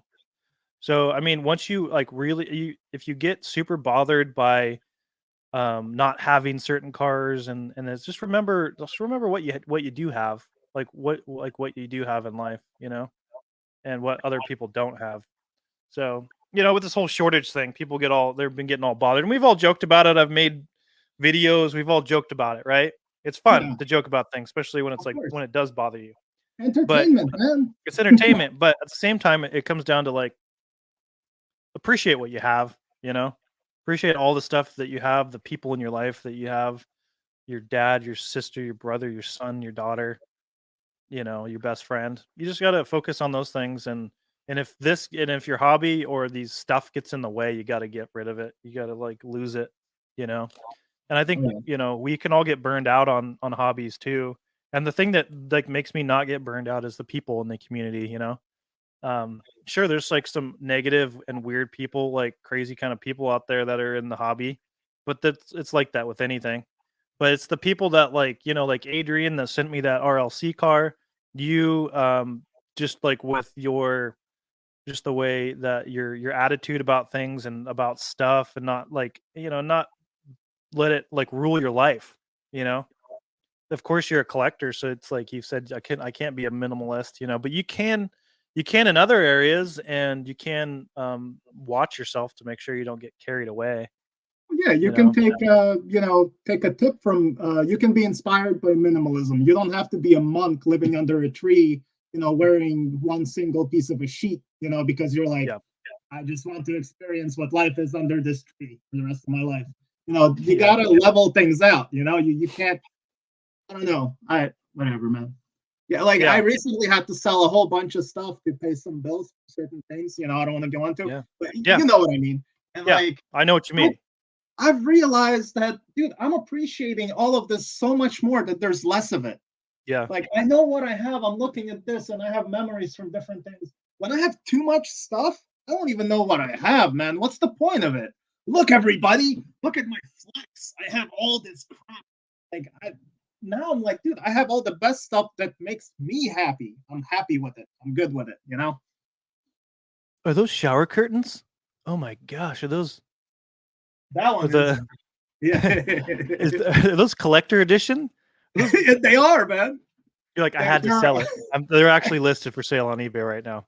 They're window No. curtains that Maggie didn't want anymore because she bought better ones. And I'm like, I can use that to cover my closet. So Yeah. there you go. No, I mean it comes down to like, because there's this big debate, and I've like, had people push back or whatever on things too. It's like sometimes you do have to sell stuff that you have for like a fair market price to pay bills or something like that. And that's Yeah. totally okay. I mean, because like I said, during COVID, when it started, when I got put on furlough, I was like, it was a rough time, man. I was broke. I was really struggling to get by. And so I was detailing cars, I was selling stuff off. Um I was buying and selling Nintendos, Super Nintendos. I was Nice. buying them, putting the package together and selling them for like what they were like a fair market value. Yeah. But I I was get like that. buying the console for cheap, and I would just put the package together. I'd buy a bunch of games up. So I was just like sitting there buying stuff. Like what else? I literally couldn't leave the house. And then I was restoring them to a certain extent. You can take kind of a hydrogen peroxide hair stuff. Like so when the console turns yellow, you can actually make it like gray again. Yeah. So you wrap it in like You're styro speaking my or like language, man. yeah. I did So it. yeah, so I was doing that and making these things look good, testing them I didn't and know that selling them off. about you. That's awesome, dude. Yeah, I did that during the lockdown, man. Like, and I sold some like Game Cubes, and I would clean them up and I was cleaning them with like I would detail a car. I was like cleaning up with a ultrasonic toothbrushes, cleaning all the crap off of them and getting Yeah, them yeah, to yeah. look really nice. And I was selling them for a buck 50 or whatever Oh yeah. online, and that's actually pretty fair price. And but I had put them together for maybe half that. I like put bought everything as separate pieces for like 75 bucks. So I Yeah. mean, and then and when people are doing that kind of stuff too, I mean, you're putting labor into it, and it's like a skill that you learn. And I don't have any problem with that. I mean, I don't have a problem paying for vintage stuff that's like, I paid 30 something bucks for that for this Johnny Lightning thing, like 33 bucks, and like that's kind of a lot of money, but I'm like, it's worth it to me, you know. Yeah. It's a rare pack that I'll probably never see again in my life. And maybe I'll, who knows, maybe a year from now I'll sell it for what I paid for it, to a buddy if they'd like it more or something, or give it to somebody, I don't know, for a birthday present. Who knows? Yeah. But yeah, as soon as you grab something, you're like, I'd never get rid of this. It's like, yeah, you probably, I mean, you should be able to part with anything. I mean, there's certain things that I'm very sentimental. I'm a very, oh gosh, Kimber's watching right now. And she's like, yeah, he can't get rid of anything.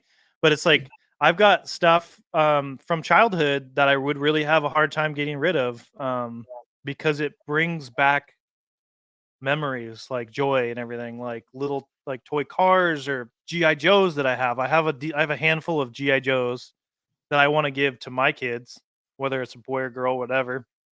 Um, like here's my GI Joes, and all the stuff that I collected as a kid. I've got X-wings from like Star Wars that I played with, stuff That's that meant a lot to awesome. me because like when I got that for a Christmas gift, we didn't have a lot of money, so like I knew like that was a very special gift to me. I wasn't a rich kid.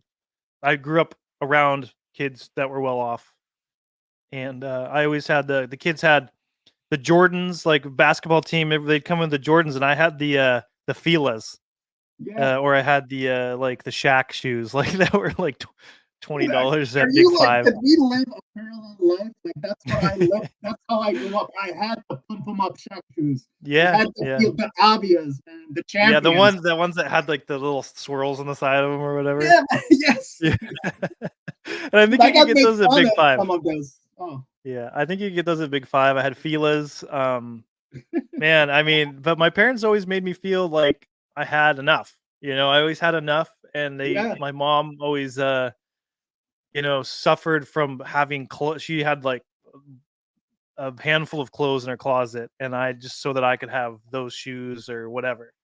So, yeah, and then you go back to your childhood too, and you start thinking of like, what about like that time that we had a bunch of like, like why do we have macaroni and cheese for like 2 weeks in a row, or why do we have spam, or like all these stuff? You're like, because my parents didn't have any money at that time, and but they always made sure that we had what we needed, you know, yeah.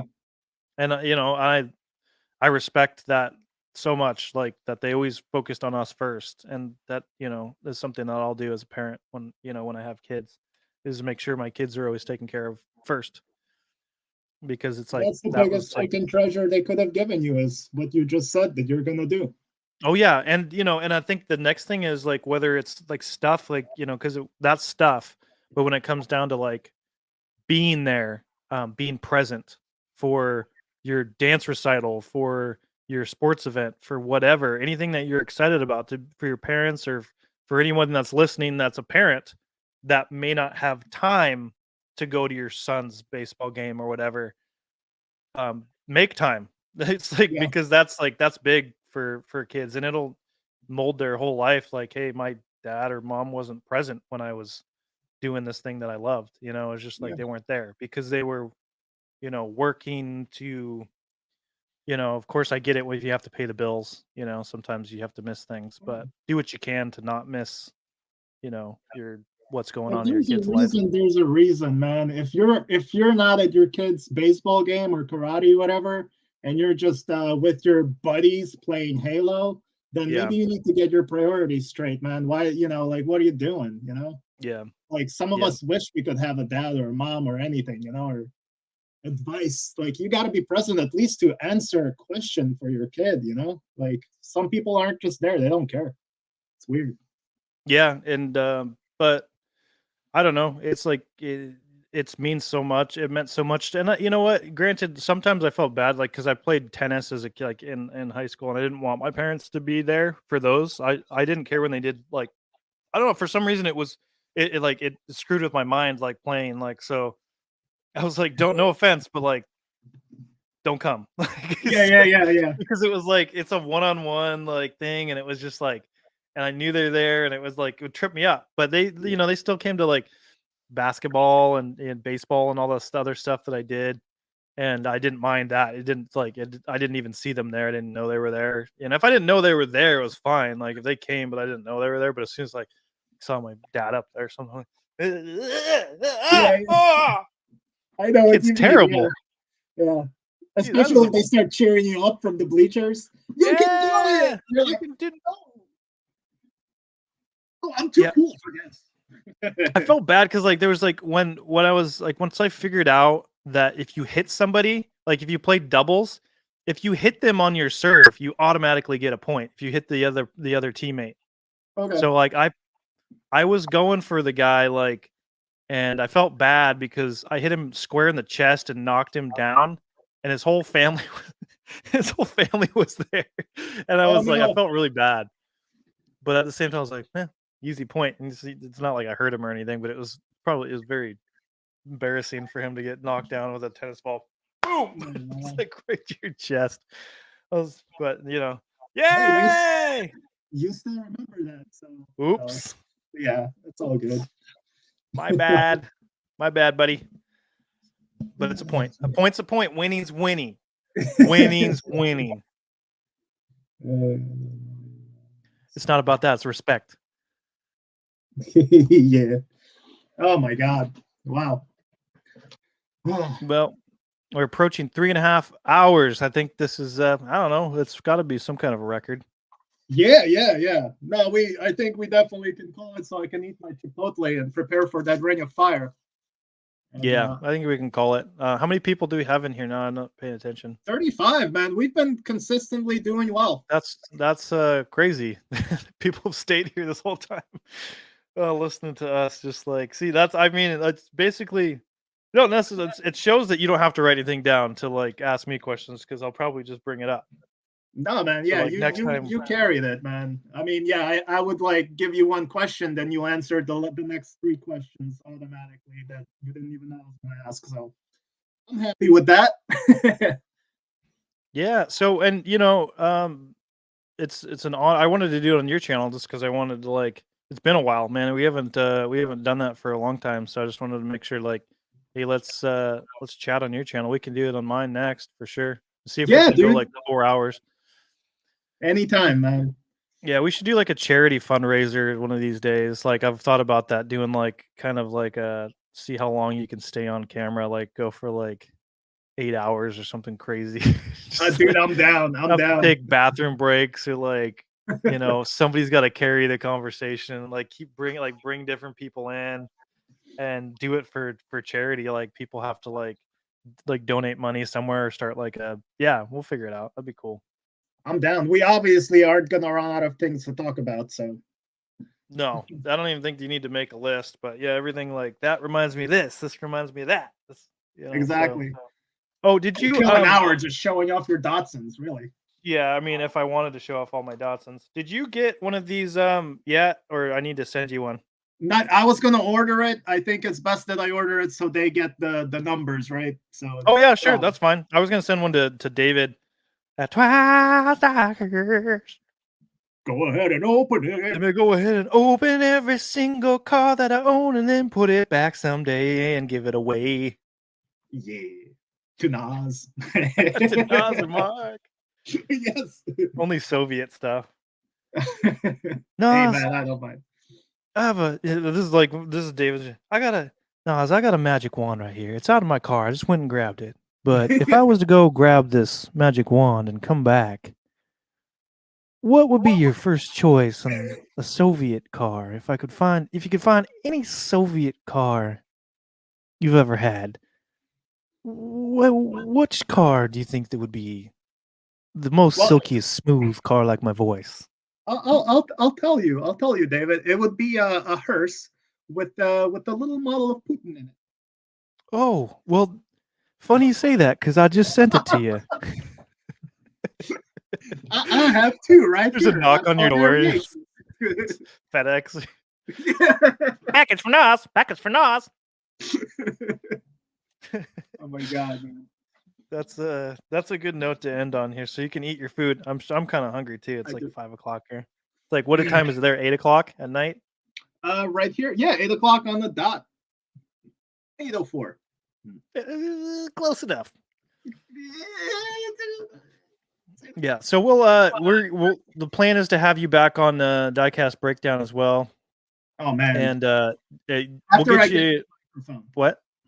I need that microphone first because the Yeah. audio on my first thing, I was like, "This is the most awful one you guys did with me, man." It's just I ruined your show. No, you didn't. It was a lot of fun. People really loved it, and like you and I together, especially, is very entertaining. Yeah, So, because we're waffles. Because we're waffles. You know, funny story. Guess what? David at Twice Diecast bought us for our wedding on our Oh registry. no, a Waffle maker. Yeah. Is And it then one that Chuck makes, bought like, me a two? pillow that I had on there. I had a down pillow because you know, I was gonna go buy one. I was like, just put it on the registry. So Chuck's like, now you can think about me before you go to sleep and when you wake up. And then David's like, you can think about me when you're making waffles. I'm like, okay. Thanks, Deal. David. I Thanks, wish he guys. would print out his picture of his face on the pillowcase. Like, Yeah, just a printout of like Chuck. Well, Chuck gave me the pillow, and then oh, Chuck, sorry. yeah, we just used the waffle maker for the first time this morning from David at Waffle Diecast. Have his logo on there twice. Yeah, so pretty cool. But yeah, thanks for having me on. We'll get together soon. I got to do a podcast soon. Just a voice. I call it a voice podcast because I haven't done one in a couple weeks. Because you don't show your face. Yeah, no, I've just been busy with whole marriage stuff, honeymoon stuff like that. You know. Oh yeah. So yeah. Well, that's why we haven't been, because you got married. I had the vid, so it's been a weird. Congratulations, by the way. No, I'm just kidding. Hey, I made it, so it's all right. You made it, yeah.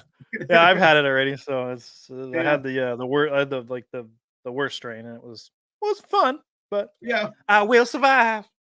Yeah. Oh my god. But yeah. Oh, later, King Nutman. Later, King Nut. Always good seeing you here, man. But yeah, dude, thank you for being here. Thank you for wanting to keep talking to me, because I know I get weird with knives and stabby things. Yeah, it's fine. I mean, I'm weird too, as everybody knows. Like, I've become a lot more comfortable with my weirdness to everybody. I mean, I think I came out of the gates pretty weird, but yeah. But yeah, to a note to everybody that's listening, it's okay to be weird, just don't be creepy. There's two different things. Weird's fine, creepy's not okay. Don't be creepy. Yeah. Don't be demanding and creepy. And if somebody wants some space, and like, if you're sending somebody unsolicited messages every day and they tell you they don't respond to them, or like, just don't get mad at them. Just like, maybe stop sending the messages. I don't know. It's just critical thinking, use your mind, Yeah, I mean, granted, I've sent people messages before that don't seem that interested in talking to me, so I don't message them again. And it's just like, like, hey man, and they're like, yeah, cool, thanks, and you're just like, okay, well, point taken. I'm gonna move on with my life, and I'll message somebody else. I'll go message Nas. He responds to my messages. Nas Sometimes. in 20 minutes. I sent him a message 20 minutes ago. Nas. I know where you live. I know where the P.O. box is, and I'm gonna meet you there. You just get like robbed and beat up at the P.O. box. Sir, why are you standing next to that P.O. box? No reason, just waiting for someone with a knife. A knife! All right, yes. We better end this before it never ends. But yeah, thanks for having me on. It's an honor to be on here, and you're definitely one of my favorite YouTubers of all time. So, and I consider you a good friend of mine. So, even though the honor is mine, and I consider you the same. So, I really would love someday for us to meet up and hang out and really get sick of each other and get to know what kind of jerks we are and never see each other again. Yeah, that's always a possibility. But I would really like to go to the ghetto Walmart and get lit there. And start a party. Just like dance on the top of aisles and stuff. We'll be the troublemakers. Like, stab people getting stabbed. I'm just stepping over the dead bodies. And I'm like, wow, Nas, this place is intense. It's really dangerous here. You were not lying. Someone just got stabbed with a trident. Wow, Yeah. that escalated quickly. Is that guy impaled? What is happening? What's wrong with that guy? Why is that guy looking at me? Is that a guy? Why are Oh my there God. chimpanzees in here? Like, why are there dolphins in a tank? And what is happening at this Walmart? There's Is that no a ski diecast. Why did we piranha? come here? Wait a minute. What was in that pill? The green That's pill green. or the blue pill or the red pill? Where did the green pill come from? Is that Keanu Reeves? Hey, it's me, Keanu Reeves. I Whoa. know Kung Fu. Are No, you you don't. Datsunman and Nostalgic? Whoa. Oh man, I rode my motorcycles on my days off from Hollywood. I met the Anywho, man. Yeah. all right, man. Thanks everybody for watching. I'd like to say that first. Thanks everyone for being here watching. Two really cool and crazy guys talk for almost 4 hours. We're just 20 minutes shy of 4 hours. Yeah. So appreciate everybody coming in here and hanging out, because I don't like honestly I do live streams by myself sometimes, but I much rather be talking to somebody else than Oh, yeah. to myself, basically. So You got to bounce things off of each other, man. yeah. Yeah.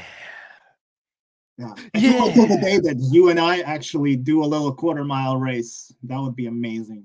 Yeah, Oh on my God. foot. I'll start building my car now. Yeah, do it. We'll race in the GTR. You'll win. I guarantee it. I'll have a piston fly out. And don't forget, we're trying to get this guy on a certain podcast. Yeah, don't forget about that. For anyone, real quick. Eddie's here. Send him messages, guys, with the hashtag diecast breakdown, and be like, man, Yes. you got to be on that podcast. You got to be on there, man. Yeah. So his name is Chad Lindbergh, who is Jesse from Fast and the Furious, and we're gonna get some money. All the proceeds for this car are gonna go to charity. Like I said, I'm not sure which one yet. Whether it's St. Jude, Seattle Children's, something for kid related, for kids. And so yeah, just a hashtag, spam him on his Instagram. He's on TikTok. He's big on TikTok. He's there all the time. That's where I got that from. That's where I bought it off of.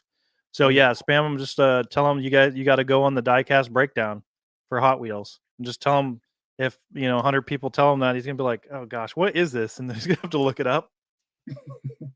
But be respectful to him, guys. Don't be like, hey man, what the F? You better don't be rude. Don't be rude. Just say, hey, check out they want to get you on to do a podcast. We all want to see it. Yeah. And don't be rude and obnoxious. So yeah, we'll see what we can do. Let's see if I can get him on there. I gotta find his email. Or maybe I think I might have a return address. I might be able to send him a love letter. Dear Jesse, I'm sorry you died in the first movie. I did not appreciate that, and I don't condone death. That's all it says. Hashtag resurrect Jesse. The second coming of Jesse. Yeah, Jesse. Jesse from the dead. Comes back like Super Saiyan. All right. Anyway, yeah. So you guys heard it from Mark, man. Let's get Jesse on the podcast, and let's get more podcasts with me and Mark on Mark's podcast. Bring Nas to Mark's podcast. I don't know. Yeah, whatever. yeah. I'll bring you over to mine. We'll do like a 5-hour one. Yeah, we got to beat this record, right? Well, I guess if it's 4 hours, we'll beat it. So. Yeah, but barely.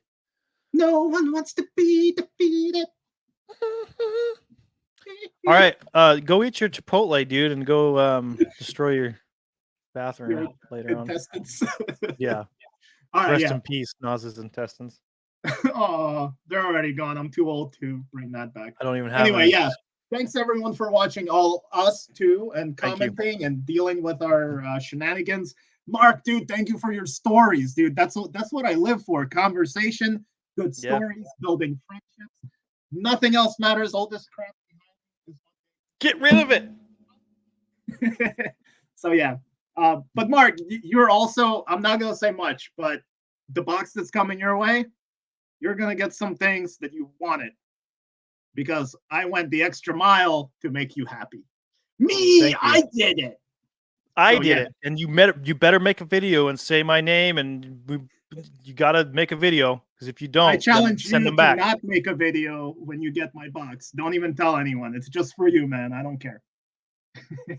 I'll see. I'll make a video and post it 2 years from now. Nice. And I'll be like, did you just post that? You're like, no, it was 2 years ago. No, I just opened it. It's like just wait 2 years to open it. You're like, why open the the package, Mark. I'm like, no, I'm gonna open it in 2 years when no one cares anymore. When no one cares about Mark McHotwheel anymore. Yeah. Mark who's that from? Naz what? Mark Flick? Nazi man? Okay, yeah, all right. we're gonna end up doing this for 4 hours. So yeah. But yeah. All right, guys. Thank you, everyone. Got more people watching. It's weird. Yeah, there's a bunch of people roll in. All right, man. Well, yeah, thanks for having me on again, and have a good evening. Enjoy your Chipotle.